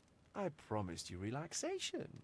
If there's one thing I know about you, Sherlock, it's that nothing soothes you more than a good mystery. Uh-huh. This is fine. What about the fertility ritual? There was something about Fabio being a principle of life. Fabio was supposed to portray the beauty of life's origin. Flowers, oil... Not this travesty that seems straight out of the Inquisition. So this ritual is not the fertility rite. What was it meant to look like? It begins with a woman lying naked in a flower bed on the altar. She represents Gaia, the earth. As I cover her in oils, we chant for the principle. As our calls reach a climax, Fabio enters and copulates Don't say with climax. her. After he finishes, I stab her with a dagger. That part's just pretend, of course. But the intercourse is not? I did not expect you to be such a prude. Are you a virgin? It is nothing to be ashamed of, but it would explain the color of your cheeks. The I'm wearing a fertility mask, rite mate. marks the start of our festivities. The principle of life is beautiful, intimate, essential. It must not be stopped. Yet it appears that someone did stop it. What about the naked woman? Can you tell me anything about her? Oh yes, Matista. She's one of Fabio's compatriots and a performer too. I haven't seen her today, actually. Uh-huh. This is fine. When you discovered the body, was the door open? No, it was locked. Oh, that reminds me. It's a minor detail, but the first time I came to speak to Fabio, I left without entering, having been unable to open the door. You didn't have the key? No, I had it. Don't look at me like that. I was mostly sober. Oh. I suspect there was a key in the other side of the door, blocking the lock. That detail may very well be major, Werner. Well done. So you returned later, only to find the lock was not blocked? Correct. After an hour had passed, I tried again and was able to unlock the door. That's when I discovered poor, handsome Fabio. This game's taken a turn for the fucking strange in the last 2 sessions. What the hell is going on?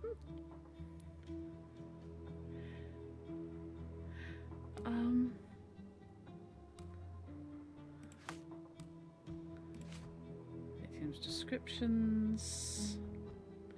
Okay. So we need to find Matista.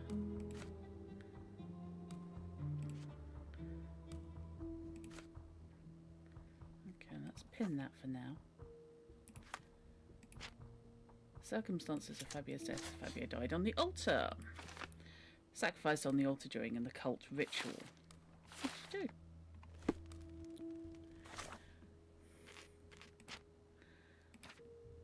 You know, can I just check? It's not just that, you know, I'm slightly dehydrated and probably should have had some dinner. This is really weird, isn't it? Okay, let's have a look. Should I take the mask off, or should I just go through this whole investigation while wearing the kinky mask? The herbs here are Salvia divinorum. They have a slight hallucinogenic effect to emphasize the ceremony. Uh-huh. Uh-huh. This is fine. Yeah. Okay. This one looks like a twisted symbol of Venus drawn in a hurry. You've seen the dead guy's blood! Guys, come on! This one looks like Oh, a okay. twisted symbol of Venus drawn in a hurry. Uh-huh. This oil has a slight aroma of flowers and olive. The ointment smells mouse-like. I presume it is an aphrodisiac prepared from a Spanish fly. Uh-huh. No, Spanish fly, not a Spanish fly. This elaborate box must be for the ritual dagger. Oh, at least there's only one ritual dagger. Okay. Let's have a look at what else we can see. Well, obviously that's a male The sign symbol. reminds me of the astrological symbol for Mars. What have we got back here? Oh, this is fine. Yeah. I love it. That's brilliant. I love that it's literally just set dressing. Okay. Oh my god.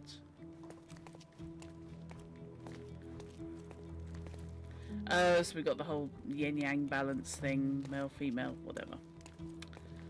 Another entrance back here. So yes, we have the dressing room. It is all performative, yeah. Okay. Similar to the guests' robes, apart from the bloodstains. Well done, you've managed to stain the leather visibly.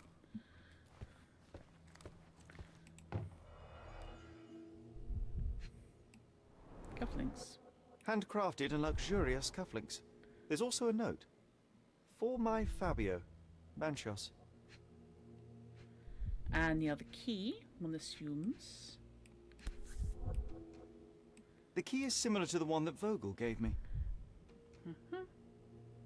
The capital F on the key fob might refer to Fabio. It might. Not necessarily going to take that as a given. Maybe that's just me. Would you recognise me in one of these? I suppose not.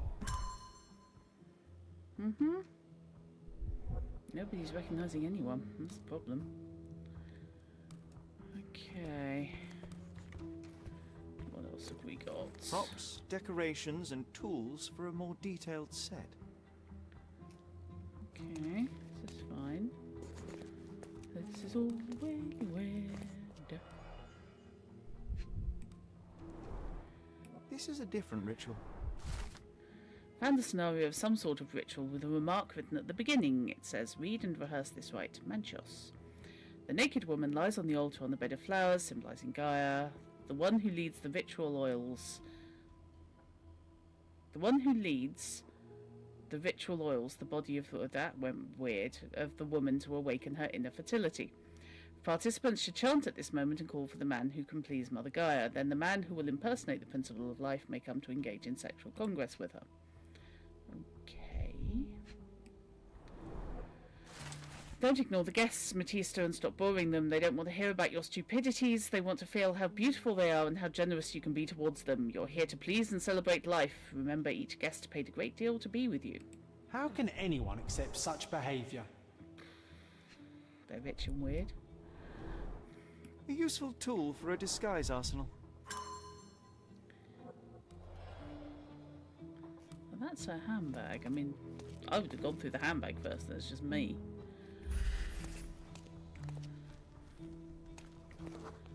Wet handprint. Identical to the robes the guests are wearing.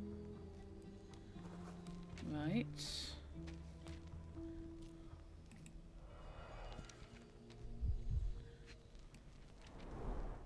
The pitcher is empty, but with puddles around it. And we have blood in the basin. Blood clots are adhered to the sides of the drain.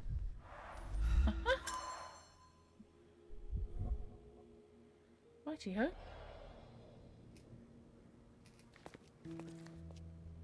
Right. So what's out here?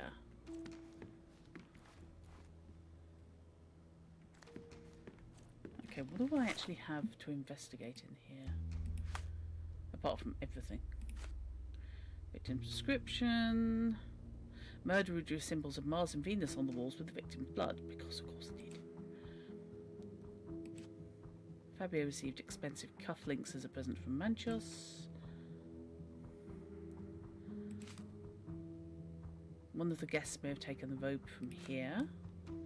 Fabio's key still on the table. Matista's table had a note in the scenario. Okay.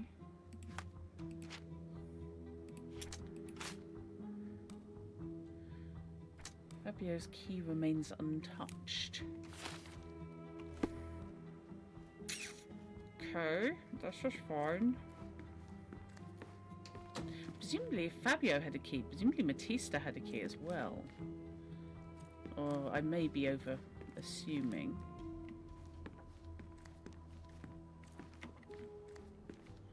That's a lot of cushions.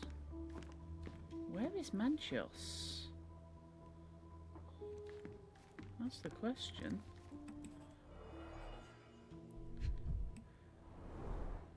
Enough cigars to burn down the entire mansion. Okay. And still going, so recent. Oh. Why don't people tidy up after themselves?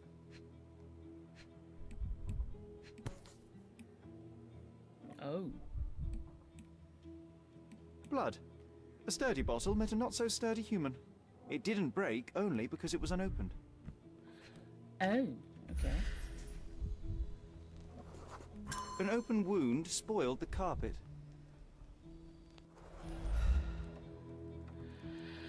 Righto.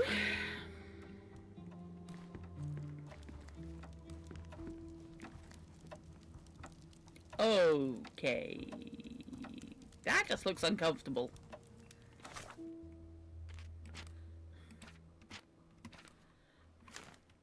Ritual is a cover story. Ritual is a cover story for something, but hello. Half expecting that to be a one-way mirror. A two-way mirror, sorry.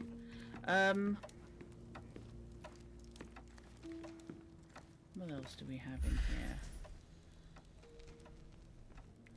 Can I look at that bloodstain more closely? Yes, no, maybe, no, okay.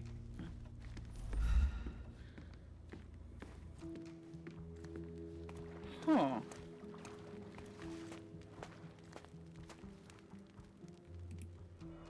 So that's presumably, yeah, that would be the head wound from the bottle.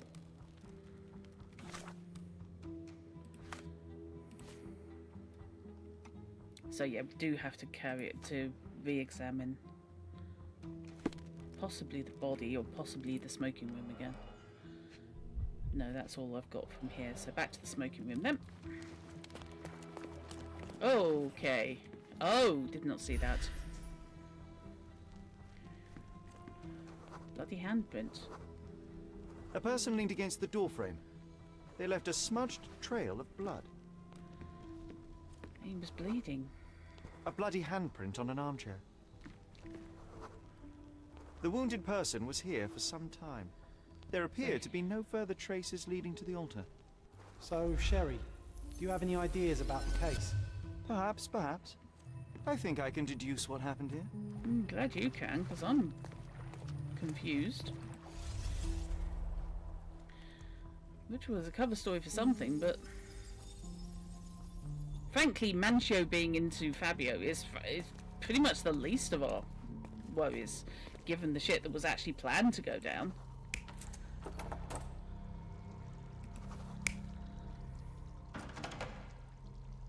So somebody had the door locked.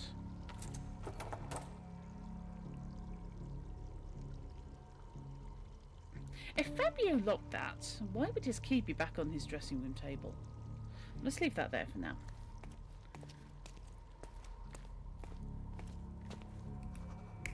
I'm looking at this arse about face. Nope. Probably. Nope, we know the blow happened in the other room. So I'm happy with that one. I say happy.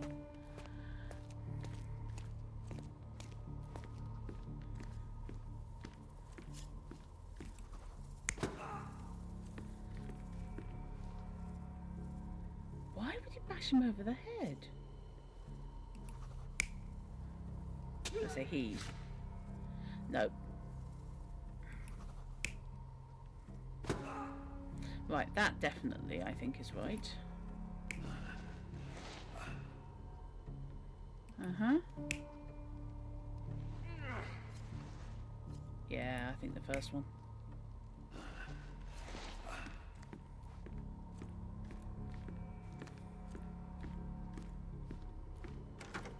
The thing I'm not sure about is the door. That's a no.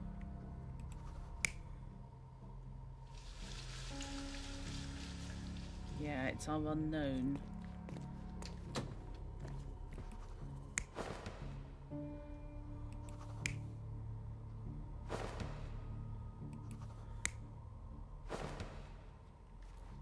assume it was the unknown who did that. Thank you for feeding, Geiger. Right, I'm not sure about the door, but aside from that... You're not even trying, Sherry. Concentrate. Okay. So, yeah, I don't think it was Fabio. I think it was our unknown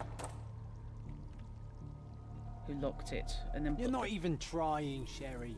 Concentrate. I'm getting whinged at by John. Great, fantastic.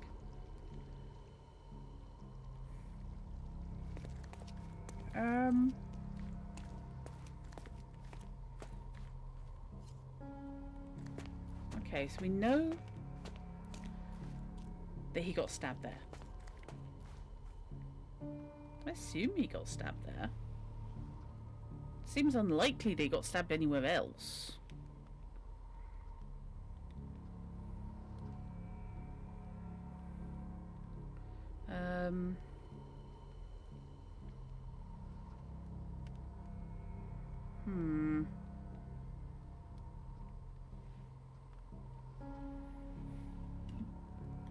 Wonder if it was dragged, not crawled to the surface. Could be.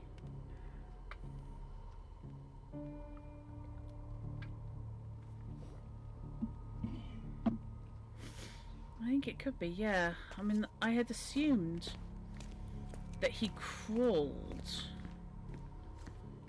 but it doesn't necessarily work. If he had blood in his hands and was leaning on the chair, then yeah, that kind of works. Let's try that. The bottle was used as a weapon during a scuffle in the smoking lounge. Then, to ensure no one would interrupt, the murderer locked the door. The unconscious body of the victim was moved to the altar room.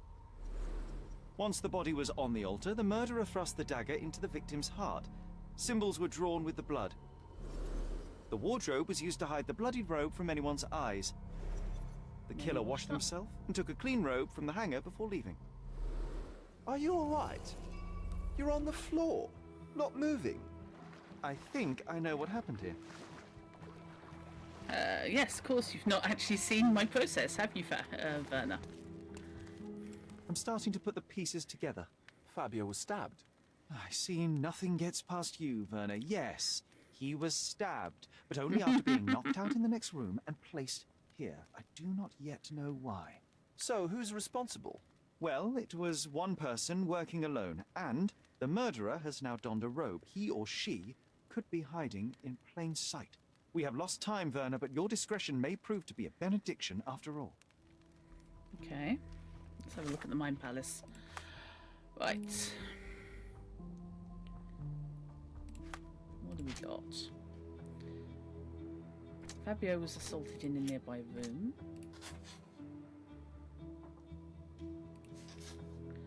The murderer cleaned themselves.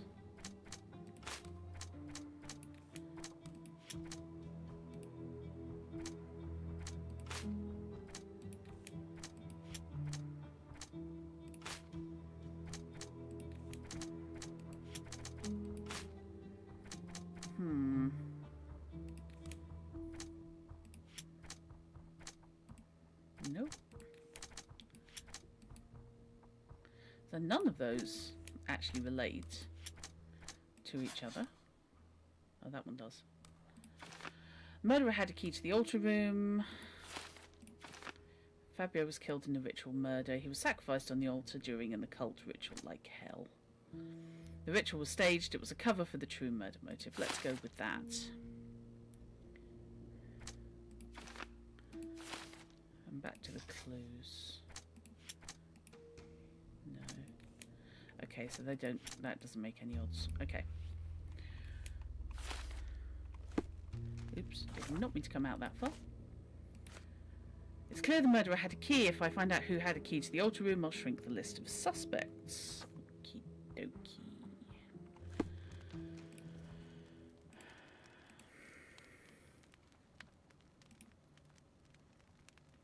The murderer had to have access to this room. After the crime, he used his own key to lock the door.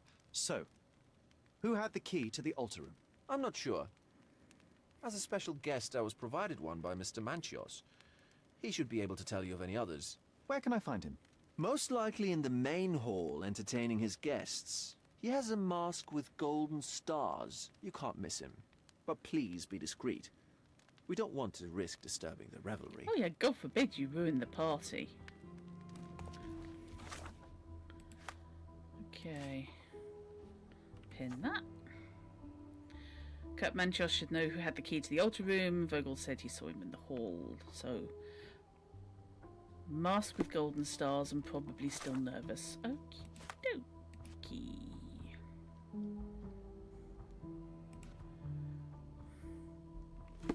Let's save before I go talk to Manchos, who at the moment is my prime suspect, frankly. I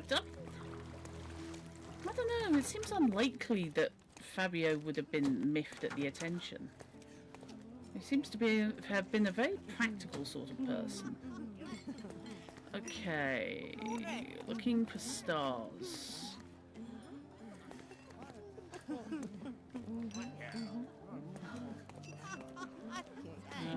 Hello, who are you? There we go. Kurt Manchios, I presume? I'm Sherlock Holmes. Oh, you must be the one Werner told me about. What a sweet voice you have. It must belong to a handsome young man. Can I call you Sherlock? No, As you you can't. wish, Mr. Manchios. Mr. Vogel asked me to help you. The body in the altar room requires answers, and quickly. I suspect the murderer to still be here. What? Lower your voice. I don't want anyone to hear us. I need to find all those who had the key to the altar room.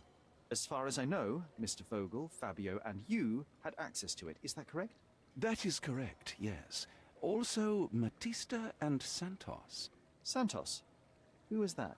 Santos Pinchetti, my major domo. In his opinion, at least. I'd like to speak to Mr. Pinchetti and Matista. Do you have somewhere I might have a private conversation with them? Of course, of course. Let me think.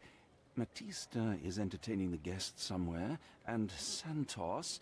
Oh, yes. He will be busy with the servants. Or the cook. What's that noise? Oh no, it's being raided. Oh shit, we are being raided. Freeze, filth. You're under arrest.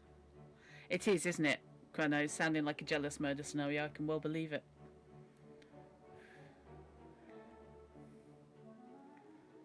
Okay, this is getting weird. Again. What the hell?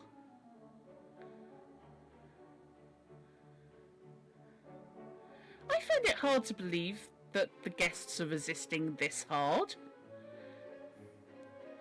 Not sure this justifies the going in both feet first.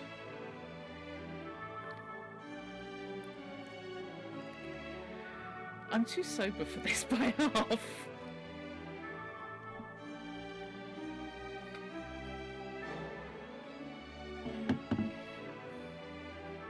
Yeah, nobody's resisting arrest. There was no need for the baton work.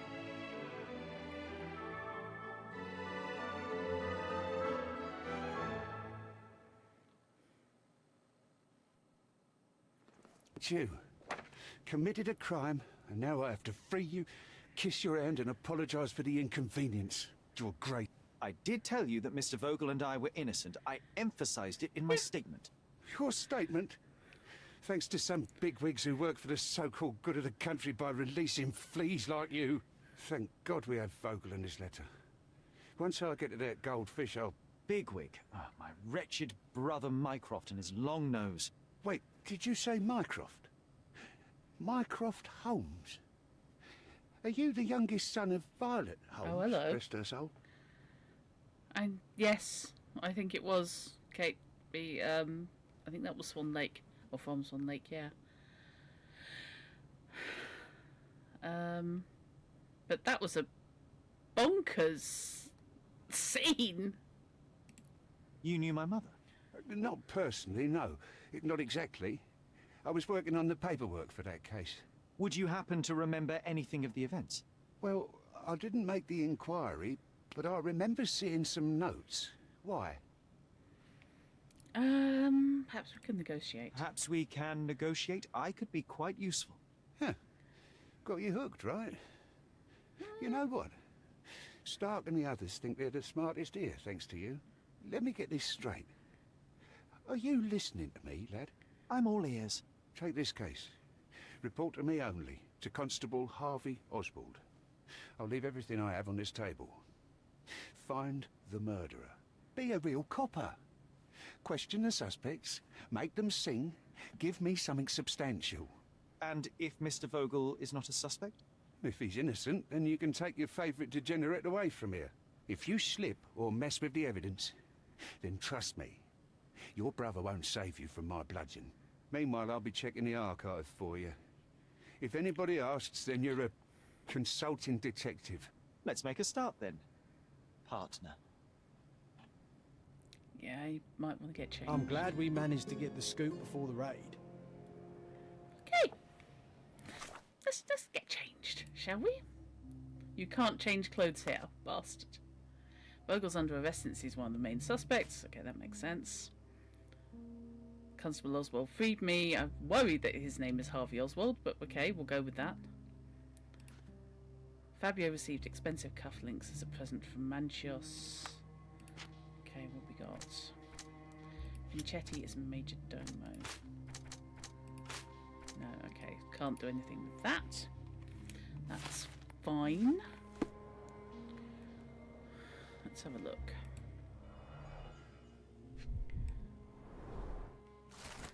Following a report from a witness of the satanic ritual who claimed to have found a body, the raid on the Manchios mansion was granted. It resulted in the arrest of multiple suspects and dispersal of the group in masks and robes, caught in acts of gross indecency and unnatural behaviour. The body of the victim was found lying on an altar with a knife wound. The officers identified the victim as Fabio 20, a local performer and artist. Suspects: Victor Vogel had a letter of an insulting nature in his possession which had been written by the victim. He claims to have found the body. He's infamous for his eccentric personality. Sherlock Holmes carried a murder weapon, a dagger with the victim's blood and other items of evidence, invited by another suspect, Victor Vogel, presumably to obstruct the official investigation. K. Manchios, the owner of the mansion and organiser of the satanic party, paid the victim to participate in the ritual, had access to the crime scene. Batista, Fabio's partner and participant in the ritual, tried to escape, resisted arrest, owned a book with a description of the ritual performed in the altar room. Some of the guests are temporarily detained. Okay. Back on track to solve the case.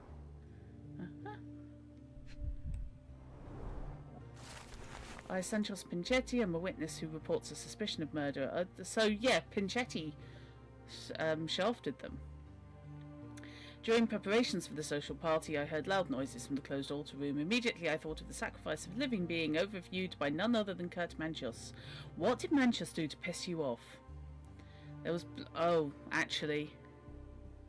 Did you have a crush on Fabio or Manchios? Pinchetti. There was blood on the wall, strange symbols, and a dagger in the heart. As soon as I was able to think clearly, I rushed to the police station to report my findings. Bullshit.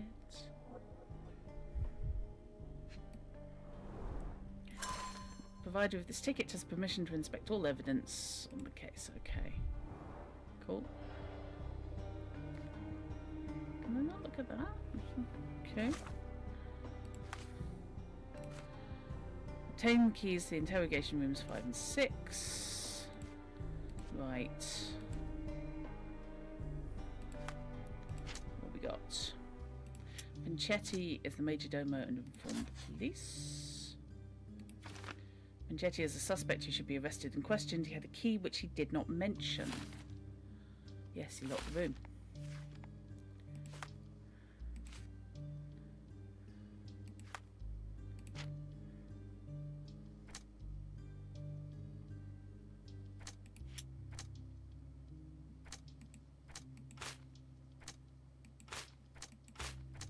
Nope.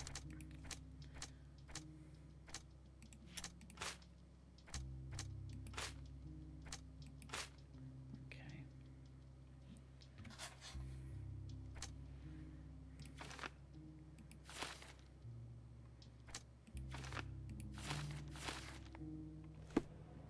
Let's go talk to people.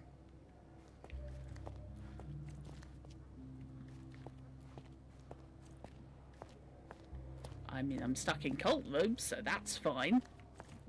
You think he was annoyed that Minister was going to be having sex during the ritual? I'm assuming it was jealousy in one direction or another. I found Werner. Okay. Hello. Who's in here? Anyone? No? Okay.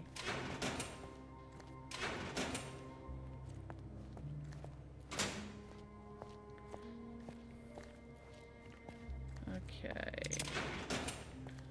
That's Minister, I'm assuming. Who I don't want to talk to just yet. Let's go talk to Werner first. Werner, are you all right? Oh, yes, yes. Everything's fine. In fact, it's something of a family reunion. My brother spent quite some time in this place himself. You should not be here. I told the police everything I knew, but they refused to let you go. They require proof to free you. Ha! What did you expect? The mighty Sherlock Holmes swans in, tells the officers what to think, and the world obeys? Of course not. Anyway, I struck a deal with the constable, and I've got a free hand in the investigation. I find proof to solve the case for him. He obtains files about my mother's death for me. Well done. If one has the power or will and can act, then one must. I wonder, suppose you couldn't get the proof to your truth. Would you tell a lie to the guard that enabled my freedom, knowing my innocence? Would that not be just? Uh-huh. I'd lie for you, and that's the truth. Would I lie for Vogel? Well, now that's a thought.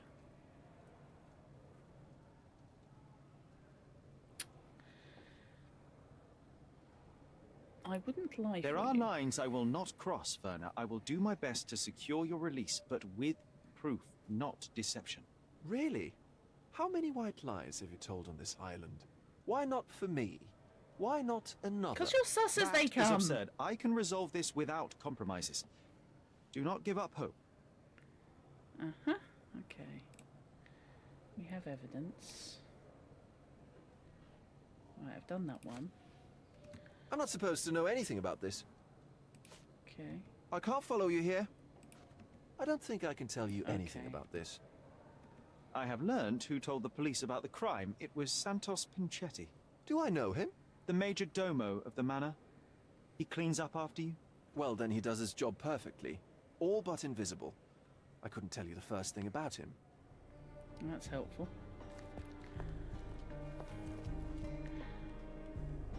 Oh, I'm glad you're doing okay. I'll hire him. Right. I think I want to have a look at the evidence locker. Is that in this room here?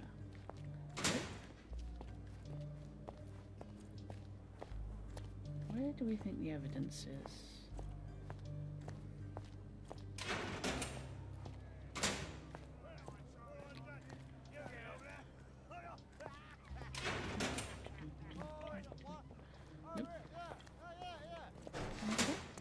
Oh god. Okay, so we've got the archive, we've got the inspectors. Did you hear Basilio hello. Capello is in jail? Over here, the circumstances of the incident at Capello's company. Okay, well, what the hell?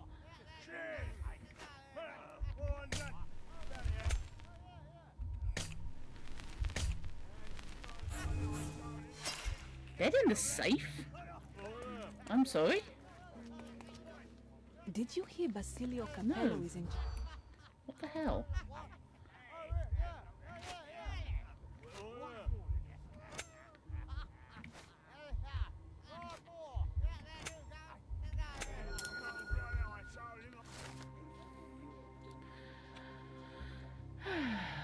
My curiosity has been piqued by talk that Basilio Capello, the owner of the famous Armor Capello Home Security Company, has been arrested. His situation is quite peculiar. A man named Niccolo Detti has been found dead inside a safe in Basilio's store. Basilio claims innocent, but the evidence is against him. He's being held in the holding cells at the police station. In the police. Let's pretend to be cops, eh? We can just stand around and look confused. Okay, so I may as well do the investigation at the same time. But first off, let's have a look at the evidence. And yes, I am wearing cult robes, thanks. Good night. Your ticket, please, if you want me to help you. Yep, there you go.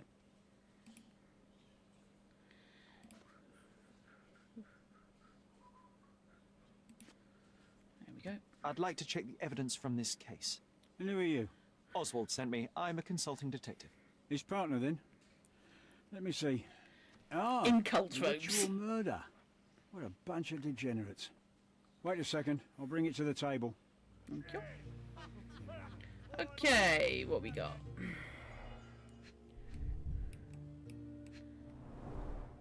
All the keys of the mansion on one golden ring. That's presumably either Manchos or Pinchetti. A heavily perfumed handkerchief with the initials KM in the corner. It's a miracle this ruby hasn't tempted anyone. Uh-huh. A handcrafted charm that contains hair and nail clippings. Oh, this would be Minister then. Her key to the altar room. Uh-huh. That's not for bedtime reading. Oh, but... can we examine that term? This ex libris belongs to Manchios Library. Police found this occult book in Matista's bag during the arrest. According to the ex libris, the tome was taken from Manchios' collection, contains illustrations and descriptions of a ritual similar to the crime scene. Prepare the naked body of a recently deceased object of interest. Draw symbols of Mars and Venus to enhance the power you possess, to use the force of male and female nature. Pierce his heart with a golden dagger to be rid of the blood that does not love you. Draw a symbol representing your love while waiting for the resurrection. Recite the charm.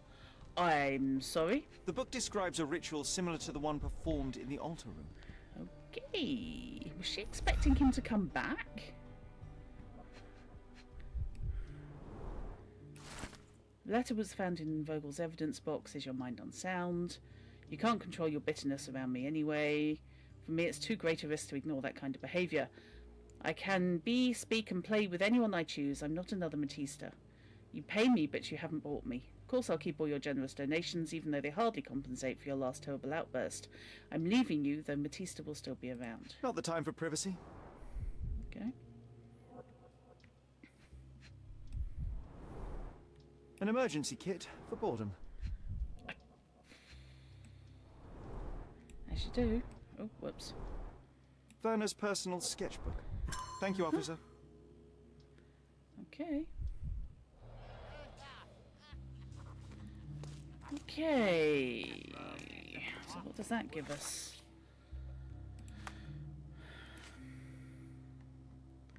The letter from Fabio. Power of love. Power of love. Santos is a suspect. Okay. I think we need to talk to Vogel about this letter. That's just me.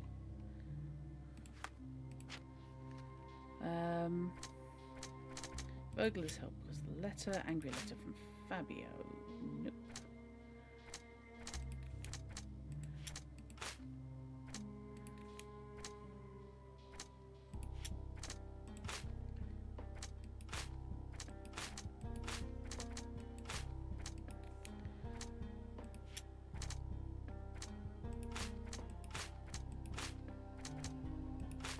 Nope.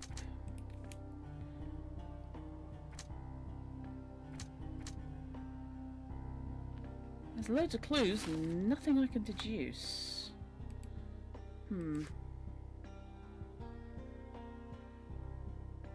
Okay, this is actually going to involve disguise, so let's carry on with what we're doing.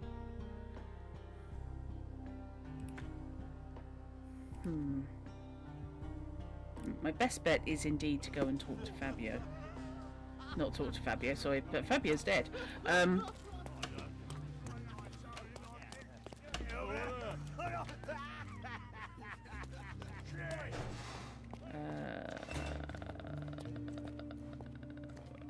we talking to? Nope. Nope. Right, let's go and have a quick chat with Fabio and see if he knows about the letter.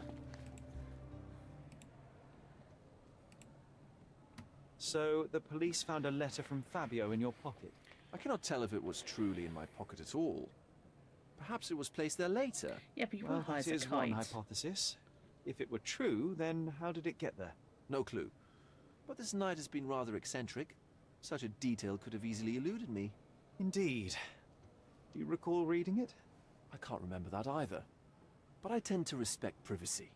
Reading others' personal notes is not one of my perversities. It's about all that isn't. Right. Let's have a chat with... Can we talk to Matista or Pinchetti? Let's talk to Pinchetti. Good day, Mr. Manchios. Oh, that's I am Manchios, Constable okay. Oswald's partner in this investigation. Be quick and gentle. Some Okay. of your colleagues are untrained boors. Although I don't mind meeting young officers. The new blood here. If you cooperate in finding Fabio's murderer, there will be no need to meet with the Boers again. That voice. Werner's friend? You're the policeman. What a disappointment. Only an undercover agent can scour a ditch full of deviants. I am a consulting detective, although I'm capable of replacing the entire department through my consultations. Sharp-tongued, I like it. May I presume this tongue will get us out of this trouble? I would be so indebted and glad to repay you. I know Nothing's that changed. voice. I'm looking for the murderer. That's the only way to get us out of trouble. But it shouldn't take much time, correct? We're all busy after all. I need to examine you first. I'm going to have to Google who plays Manchios, because that voice is ringing bells like crazy. I wonder if it's Andrew Wincott. Okay, what we got? Where's makeup? Okay. Rash from exposure to hair dye, so he's trying to act younger than he is. Okay, what have we got? Soap under fingernails, washed his hands in a hurry. Oh, maybe Manchios that did it then. Quality polished leather.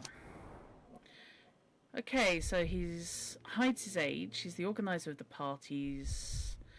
Wishes to hide his true age from the younger participants. He's concerned with aging to the point where he uses makeup and hair dye to look younger. Being sociable in this manner has made him cautious regarding his health. He uses chemicals and hair dye to clean and improve himself to the extent it damages his skin. I think it hides his age. I'm inclined to say. You are a little over the top with your use of makeup, Mr. Manchios. Is it so difficult for you to acknowledge your age? Well, Sherlock, that's easy for you to say to an old man when you look as though you are barely 15. But still, it shouldn't be an issue for someone of your status. For people of my age, it isn't an issue, no. But the younger ones can be so afraid of wrinkles and grey flecks. I have to adapt. Such a methodical man who cares for his body but misses the soap under his fingernails. Are you so impatient, or perhaps even impulsive? I wouldn't call myself that. Silly little details. If I missed it, it wasn't important. Or rather, it was less important than who or what I was focused on. Oh, it is. It is Andrew Wincott. Oh, good. I'm quite chuffed about that then. Mr. Vogel told me a little about your parties, but I would like to know more directly from you. I'm all yours, Sherlock. You have me arrested and locked here with you alone. Why did you invite Mr. Vogel as your special guest? He's a pretty fellow.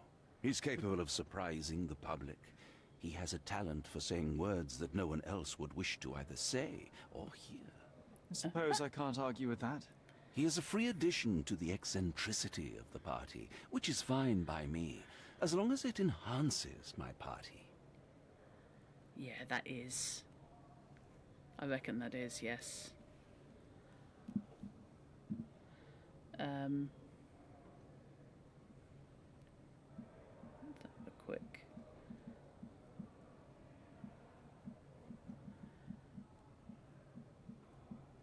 I need him to start singing, ideally. Keep forgetting he was in the Archers. That's freaky. Right. I'd like to know who you usually invite to your parties. Free minds who are able to leave reality for an evening, who can taste forbidden fruit without prejudice. There is nothing that quite spices up life like these parties, assuming one is old enough and has worked many years for the good of one's country. Oh, all true labourers, I see. Okay. Yeah, he's one of the Watsons, yeah. I remembered he was one of the Watsons, but I didn't know he was in this. And yeah, Raphael, of course, in BG3. What was Fabio like? His personality, his habits? Anything you can tell me? He was the brightest star of my parties. Young, magnetic, and full of energy. I don't even want to mention his beauty. Otherwise, I'll be sobbing. An expensive champion, I imagine.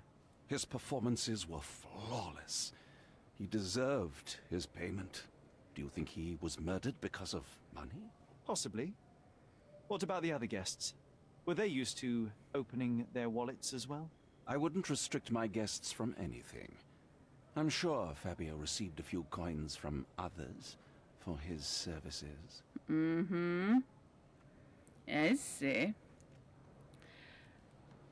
He's also the voice of Watson in Sherlock Holmes The Awakened. Okay, what do we got?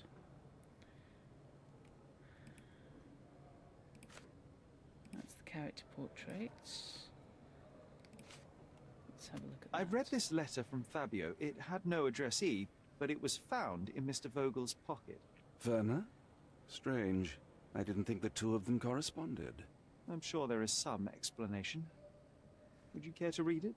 Call me superstitious, but I don't care to read a letter from a dead man. Uh-huh.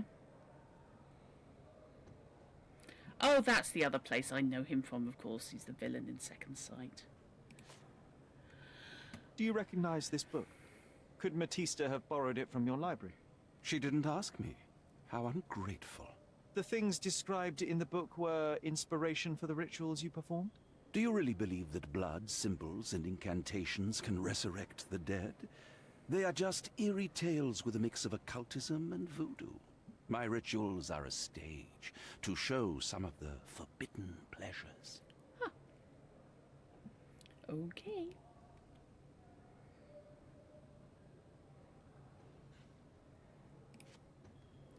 I've no idea about that.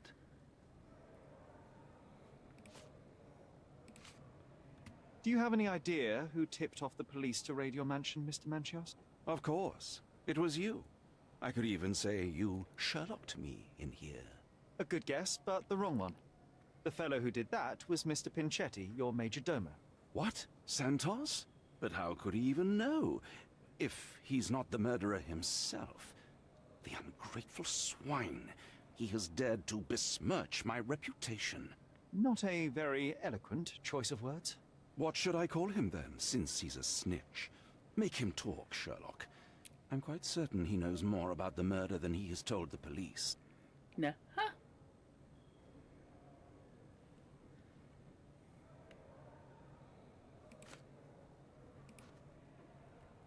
You'd better ask someone else. Okay. You'd better ask someone else. You bought an expensive pair of cufflinks for Fabio.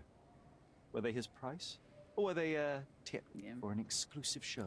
It was pure business. Fabio escorted me a few times. I was merely showing my gratitude. This pair cost a small fortune. You must be extremely grateful then. Tell me more. You've thrust a knife in an exposed nerve, Sherlock. Yes, he was my protégé and my beacon also. With my experience and his beauty, we could have achieved anything. I had faith in him. I would have made him. Uh-huh, I can well believe it. But, not too sure about this. Can I please get changed now? Out of kink wear? Thank God for that. Right. Just clear those off the books. Okay. Nope.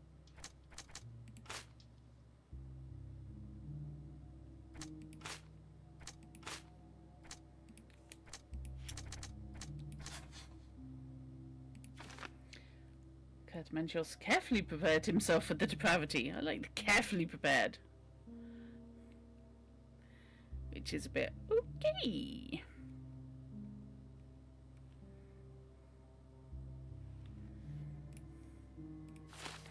You wouldn't want to have incautious depravity.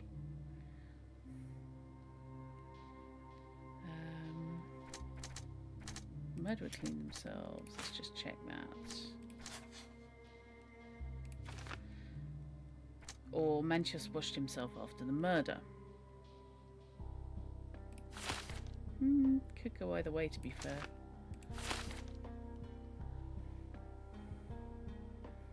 I mean, he is arrogant enough, so who knows?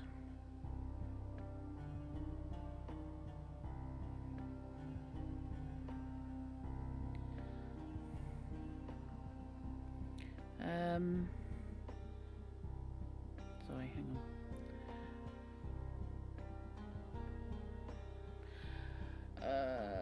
Back to the clues. No, we've had these. So, I mean, there's all sorts of options.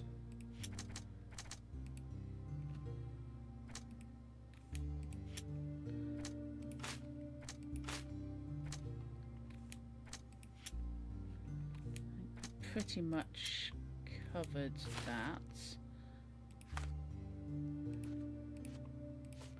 So let's go talk to Matista. Find out what she was playing at. And who he was playing around with. I'm Sherlock Holmes. I'm helping Constable Oswald. You are Matista, Fabio's friend. This body, yes, it's Matista. But it's a mere shell that will die someday. Just like Fabio. Okay.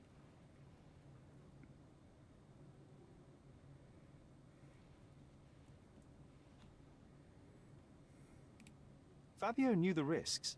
Selling his body That's to not what I meant to degenerates who click. hid behind robes and masks, it could not end well. That's only your distorted understanding of safety. Officers here, they wear robes and masks too. It's a dangerous lifestyle. But it's not as though we were given many other choices. I'm just here to ask questions and find Fabio's murderer. That is It will fair. not bring Fabio back. Okay. I meant to offer my condolences and I slipped. Blood-filled bruises. Okay. Primitive occult tattoo. She's a true believer, isn't she? That's the thing.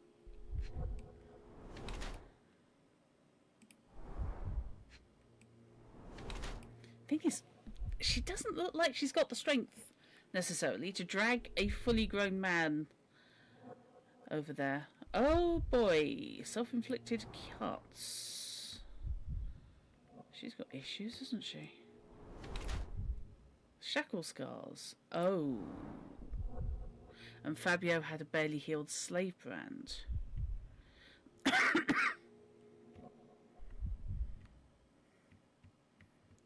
Okay. Is that the same brand? Yes. Matista, the performer and Fabio's partners, had a difficult life. She was branded and enslaved while still a child. While enslaved, she met Fabio, hence their similar branding.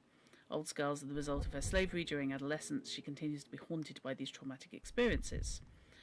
Genuine interest in mysticism since she's tattooed her body with occult symbols. She tries to get over her past, and the life of a performer seems to be an opportunity for her to earn money. Pragmatic about her body after years of abuse, she sells herself to the guests who do what they want to her. She's not afraid to step over the line. Also, Matista marks her body with ink. I'm honestly not sure. Because I think she's probably a true believer. But she is also quite clearly fairly pragmatic about such things. So I think covers it, to be honest with you. I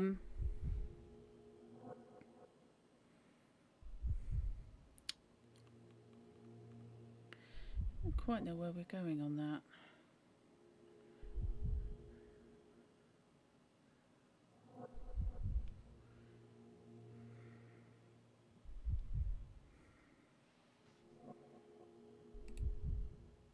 I think she's self-harming and stuff. Let's go with that.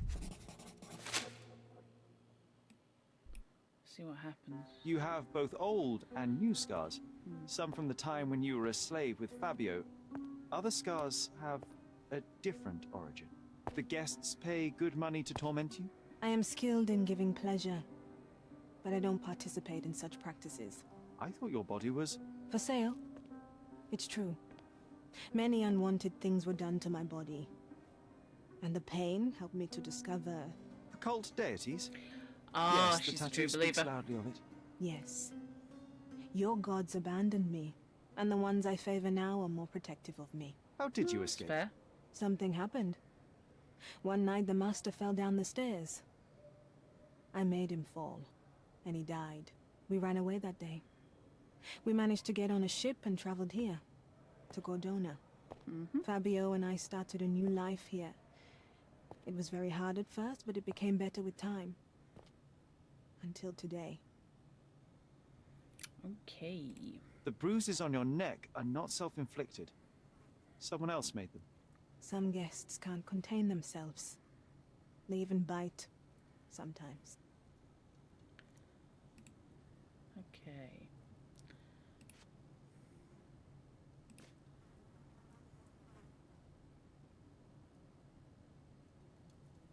I've nothing to add. Okay. I've nothing to say. I've nothing to say. What's with the This book, The Power of Love, Blood and Mandrake, what do you hope to achieve? To learn more about the invisible strengths that govern us. Occultism is real. The master who fell that night when Fabio and I escaped, I made him fall. I cast a spell on him and it worked. Or was it a coincidence? The universe is rarely so lazy. If you say so.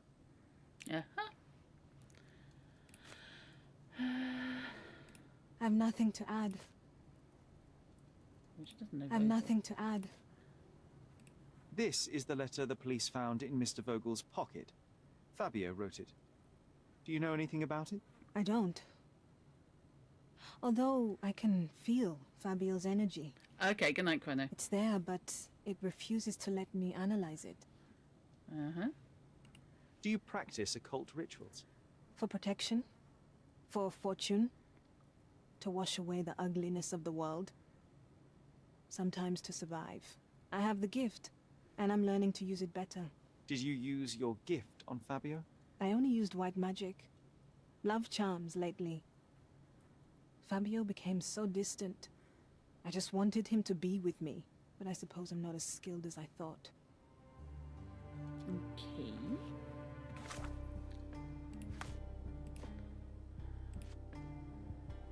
They were an item. So... Okay, Matista has fresh bruises. What did she get up to at the party? From brutal interactions. Okay. She trusted in the occult over Fabio.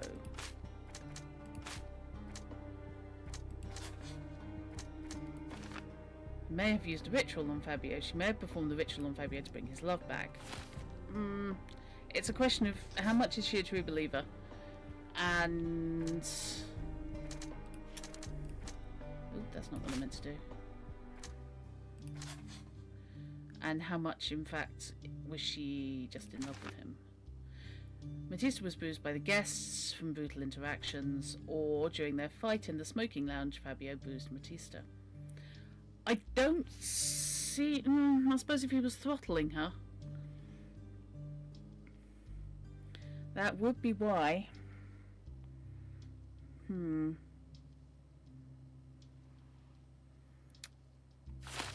Okay. That'd Be a good reason to brain somebody. Nope. Nope. I think we're down to... Right, we need to go and talk to Pinchetti. Actually, we need to save the game, to be fair.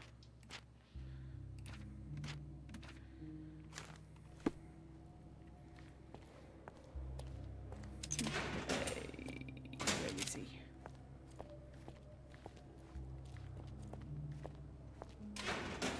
No. Okay, where is Pinchetti?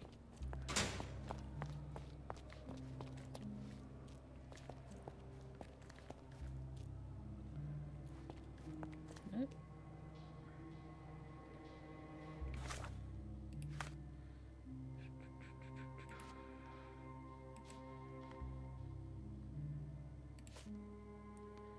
Mancho Santos is a suspect. I should tell Constable. Oh, right, okay. So I need to go to the archives in order to get him questioned. Okay, that's fine.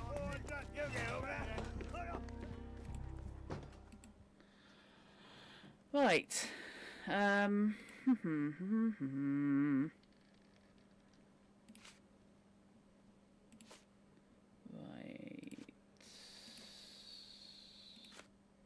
Have you considered Mr. Santos Pinchetti as a suspect? The snitch? Have you seen him? I mean, my breath could knock him down. What's so special about him? As a major domo, he has keys that open all the rooms, including the one to the crime scene. Could have testified only to circumvent suspicion, don't you think? We need to question him. Right. I'll send our men to fetch him. Stay here. Oh, right, okay, so that was easier than I thought. They brought him in, Mr. Holmes. Here's the key to interrogation room number 7. Mr. Pinchetti didn't even resist, our men said. Thank you. Okay, as opposed to love potion number 9. Right.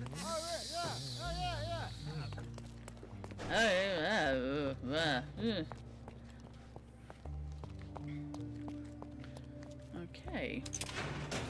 Hello. Mr. Pinchetti, a pleasure to meet you. I'm Sherlock Holmes. I'm helping Constable Oswald. I've already told him everything I know. I'm only a witness, sir. Everything's in my report. And I've read it. You forgot to mention that you hold the keys to the room where Fabio was found. I need only to find if the crime was intentional. But I need to return to my duties. I doubt the house will fall without you, Mr. Pinchetti. Just be still for a few seconds. Actually, let's check if that's... Thank you for your cooperation. Yeah. Is there something... Right, okay, let's look at the stuff on the table first. Santos, my hopeful slug, you begged me to include you in my will, so I did. Here's my latest revision. Santos Pinchetti, the major domo of the Manchos Mansion, receives a jar of moustache wax and a salt lamp that he might always remember his caring employer. Oh, ouch. I recognize the key from the altar room among these. Oh, dear. Oh, Samuel, what did you get up to? Okay, what we got? Psoriasis or allergy. He had an inflamed skin. Okay. Dyed textile, coloured more than once. Okay. Patched and repaired. Oh, this guy's hard up. For someone who works for one of the richest men in Cordona, that just seems unfortunate.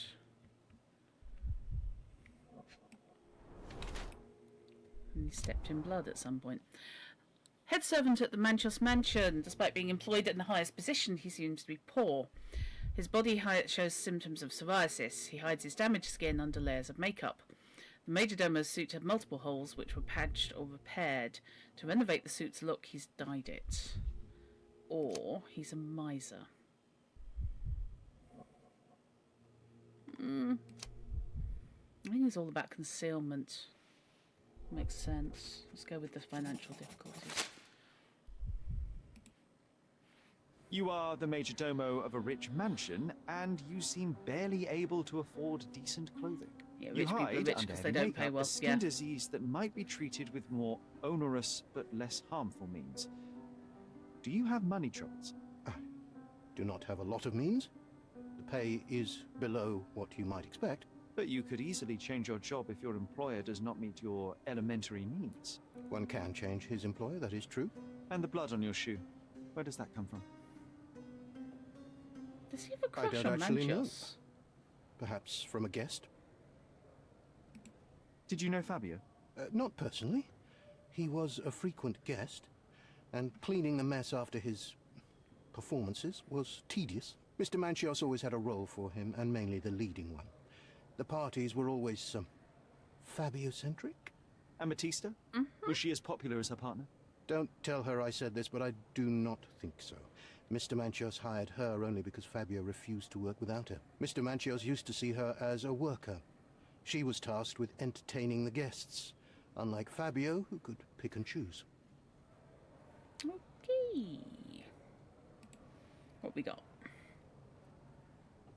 I know nothing about this. Well, you're not giving anything I know extra. nothing about this. Mr. Manchios says that you begged him to be included in the heritage.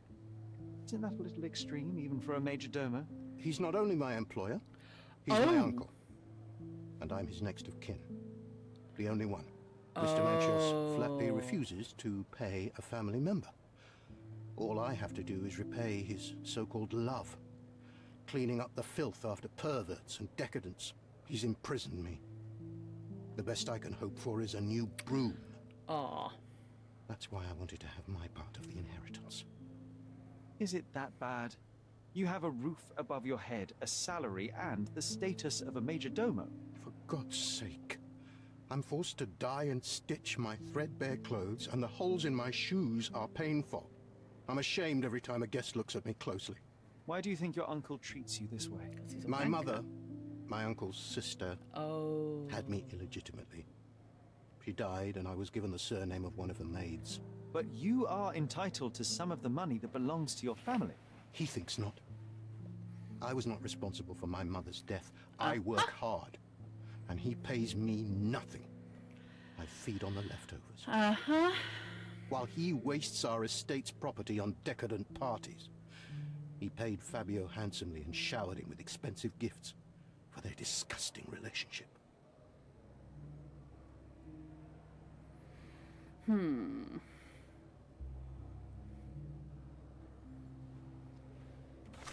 Okay. I'm starting to think it was Manchios.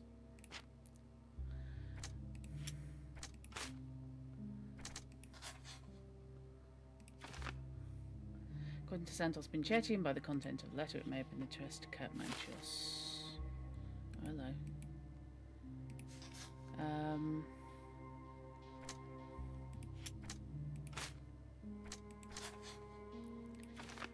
Pinchetti accidentally stepped in blood while discovering the crime scene. May have done. Could go either way.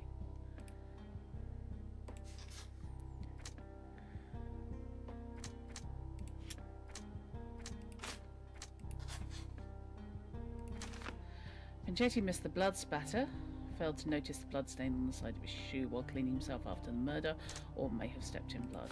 Right, okay.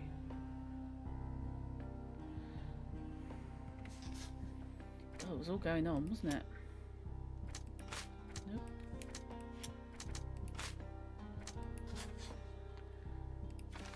Pinchetti has been forced to work for Count Manchios in the desperate hope of obtaining heritage, i.e. his inheritance, but it hasn't paid off. Okay. What we got?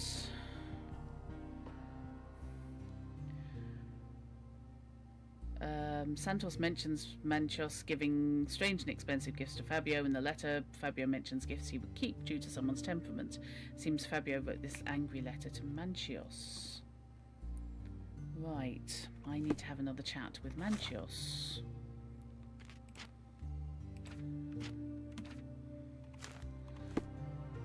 It sounds suspiciously like it was a jealous rage. Except it wasn't a crime of crime of passion, but I don't think it was spontaneous.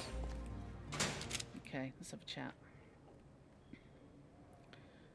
There is undeniable evidence that you were the original recipient of this letter. What are you talking about? Is it addressed to me? Your protege wanted a fresh start, it seems. This is sufficient to charge you. Me? Hurt my star? Are you insane that you would accuse me of such a thing? He did not consider himself as yours. Since you deny everything, let's move on. Do you have any idea as to how the letter could have ended up in Mr. Vogel's pocket? You were the detective. Perhaps he took it from Fabio. Werner was a little high. Mate, I don't trust your voice because I've listened to the Archers and you're scumming that. I've no idea about that. Okay, let's just vip through. That's not something I know much about. I've read the letter about your will. A harsh method of ridiculing Santos. I doubt he will use mustache wax when he wears no mustache to begin with. Where did you get it? Is the slug here? Tell him I shouldn't have to provide for him. He's a grown man who shouldn't sit on his uncle's neck. He conceives himself as my only heir. And who is he to you? He's a leech on my aging body. He has only added problems to my life since the death of his mother. I fail to see why you made him your major domo. He needed to know his place, so I taught him. Wow. Okay, I've got somebody else to talk to about that.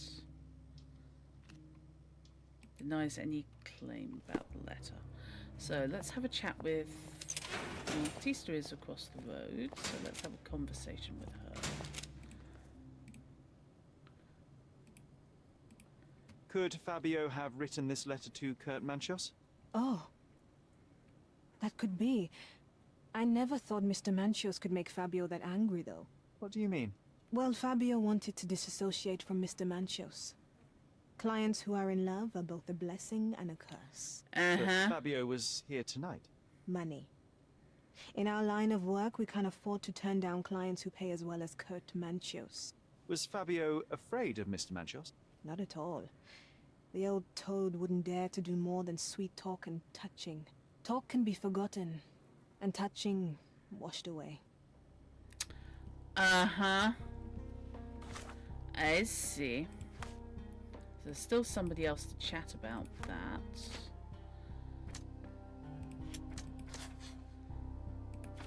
Fabio broke Kurt Manchos' heart.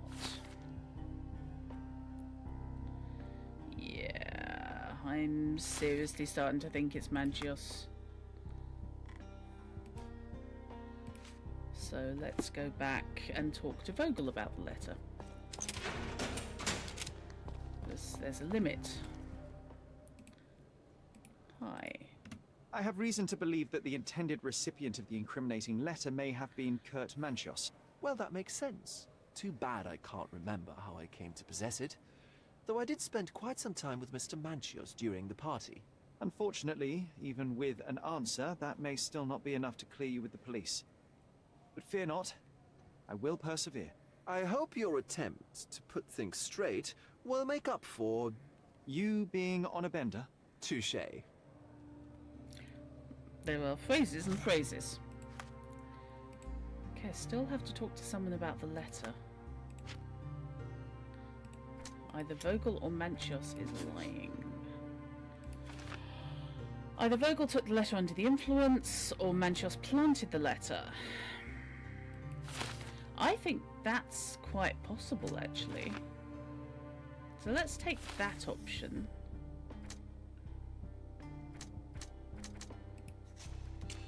Crime of passion or a sexual predator. Heartbroken and panicked and didn't mean to kill Fabio. The improvised ritual was a desperate attempt to cover up the crime. A prison sentence should be enough for his harsh punishment of death of his love.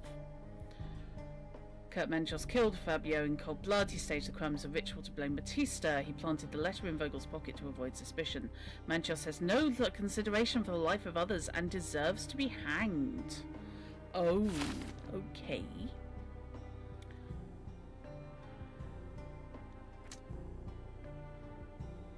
Right. Huh.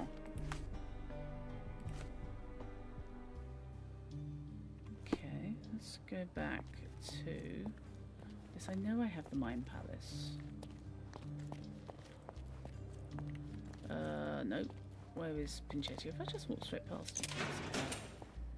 Please let me out. Nope. Oh, I can't talk to him again. Okay, fine. Talk to Matista? You got anything else to say to me? I know I can handle the news. Okay, fine.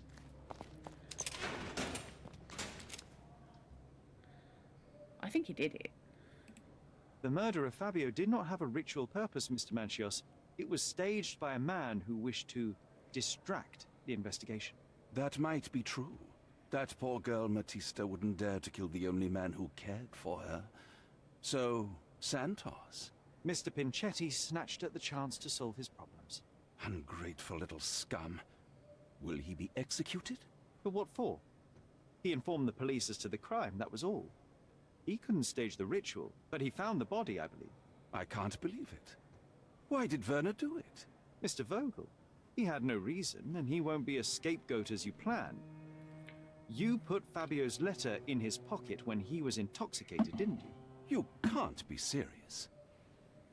Oh. You staged the ritual. Love wasn't mutual. Your fingernails. We can very often deduce someone's life by their shoes or their fingernails. You are a meticulous person, but this murder was fairly traumatic and filthy. After you stabbed Fabio, you were covered in blood. You panicked and neglected to rinse the soap from under your fingernails. The devil is in the details, Mr. Manchios. Nonsense. I missed it simply because of the busy schedule of the party. Of course, a staged murder was certainly not planned. Love was not mutual. You're at the twilight of your life. You have no partner, you have no children. You had feelings, however, for one man. That was Fabio. You loved him. That is, you wished to own him with money and gifts. But he was also a free mind, was he not? He turned his back on you. Quite unjust. Love, so cruel and painful, and Fabio, with his words and deeds, made you feel the more wretched. So you killed him. You must surely perceive that my sensitive nature wouldn't allow me to hurt anyone. Really? You torment your nephew. You staged the murder as a satanic ritual. It was easy for you, since you were the one who wrote the scenarios for the parties. It was your way of avoiding suspicion. A respectable man in his 60s, early 60s, who hosts the cream of Cordona's society, cannot possibly be a murderer. But the guests who behave like animals in his mansion, of course, one of them could have killed Fabio. I did oversee a few of the rituals, but I did not stage Fabio's death. Ooh, crime of passion or premeditated murder. I'm inclined to say it was a crime of passion, because if it was premeditated, I think he would have hit him with something else. Fabio played with your feelings. That was painful to realize. You spent so much time and effort to be with Fabio, but he didn't respond in the way that you would have liked. You wanted to be loved, but Fabio shattered your dreams. In the smoking lounge, he teased and mocked you. He wanted you to suffer by offering himself to others. The deception was unbearable. You were passionate, and so you struck him. Once you understood your mistake, it was too late. You were afraid, so you staged the ritual.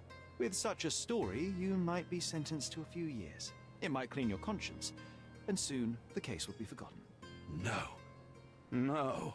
This is my decision. I'll talk to Constable Oswald to see what I'm not convinced it was. I think we're talking a sexual predator, personally.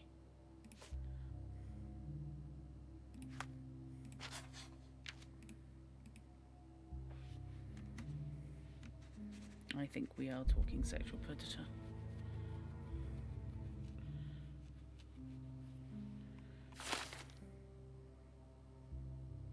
I think he is the murderer, one way or the other.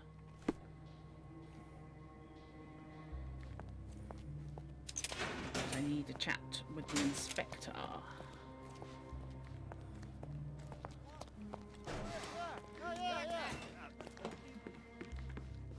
There's no fool like an old fool. Kurt Manchios did it. A young boy played with the heart of an old man. The latter couldn't handle it. The evidence I obtained clearly shows that the quarrel was not intended to end badly. It was an accident. Showing pity towards your own kind, Holmes. Excuse me? Whatever. All I'm saying is that prison won't take much away from an old and crushed man. Fine. A big name like that will still give me a promotion. As for my part, not everything was in place. Perhaps some documents were transferred somewhere else, but I couldn't find a trace of them. Then I remembered. The discarded document drawers where we put the lost papers or the badly labelled ones. Including the crime scene report of Violet Holmes's case. Everything I've found is on the desk here. Take it. Your persistence has saved me. Yeah, well, we had a deal after all. Your friend is free then. You can leave. Good luck, Constable. Okay, so Werner's free, but that's not actually the conclusion I wanted to come to, which I'm slightly annoyed about. You say it was on the desk? Yes.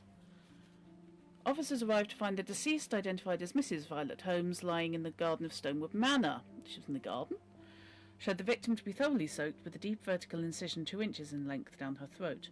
Her face was swollen and covered in red blotches, likely cause of death, hypoxia. Main suspect Otto Richter was arrested on the scene. The body was sent for an autopsy. Okay. Sherlock having a moment.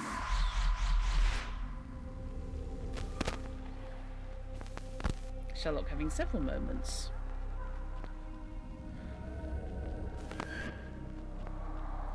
Sherlock, did you kill your mother with a fake sword?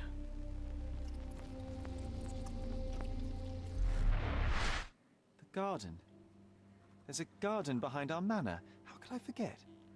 That's where it all happened, where it all went wrong. Sherry, it looks like you've almost found what you wanted. Yeah, unfortunately, I didn't get a chance to do the final conclusion. So it decided to take it the other way. I wonder if Vogel's still there. No, he's gone. Okay, that's fine. I can talk to her and tell her. I'd weep if I had any tears left at all. Fair enough. Well, he's still going down anyway.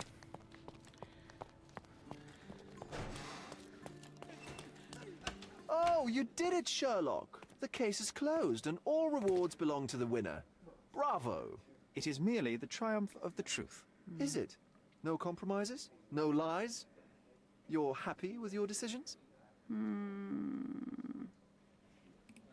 It was the best decision I could obtain. The truth must be told in the way it is most acceptable.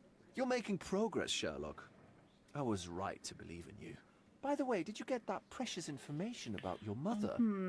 Oh, not that you must. Yes, I did. Forgive my intrusion in such a personal matter. I simply worry I'm failing to be of much help to you. Actually, you were. For some reason, all the archives on the case had disappeared. This was a rare opportunity to obtain the impossible. Outrageous. Perhaps someone found the truth unpleasant. Society usually rejects those who speak with too much honesty, doesn't it? A comfortable lie is often preferred to an uncomfortable truth. Still, I believe that the latter should prevail, and I cannot remain silent. That's quixotism at its best. Your mere truth cannot defeat institutions, systems, and power. Etiquette, religion, marriage, they're all lies told to preserve connections, love, and sanity, and it's all corruptible. Lies destroy human dignity. How could you make a free decision without any knowledge of the truth? Are we really free to decide anything in this world, Sherlock? I'm not entirely free. I take your point. There are some limits on us all, some compromises we must make. Despite my best efforts, we cannot remain entirely objective. I didn't want to sadden you, Sherlock, only to make you think beyond your boundaries. You're a walking contradiction, Sherlock. You refuse to lie to others, but constantly lie to yourself. How long until the train comes off the track? I cannot look away, but perhaps I should take a few steps back. You're an accident waiting to happen, dear. Until then, I shall bid you adieu. Okay. That was interesting. Weird, but interesting. Right, personally, I think he was a sexual predator, but obviously because I had the wrong one selected when I went to talk to him, it decided to go the other way, so never mind. He's still going to prison. Right, I think I shall call that there for tonight then, since it is bang on midnight. So, thank you very much for watching. Much appreciated. I hope you enjoyed that. For whatever value of enjoyed, a crime of passion and gory murder can evaluate. So, next week we will delve into the garden behind the manor. So, if you'd like to support the channel, yep, thank you very much for putting up the Ko-fi link. It's kofi.com/Druttercup. And all contributions gratefully received. Because I desperately need money. So, thank you very much, and I will let you all go. And on Thursday, I will be back on the Thaumaturge. So, more explorations in Poland with magic and demons. I've been great company for work and making cover for an armchair. Oh, nice, KB. See you next week, indeed. So, thank you very much, and I'll bid you all a good night.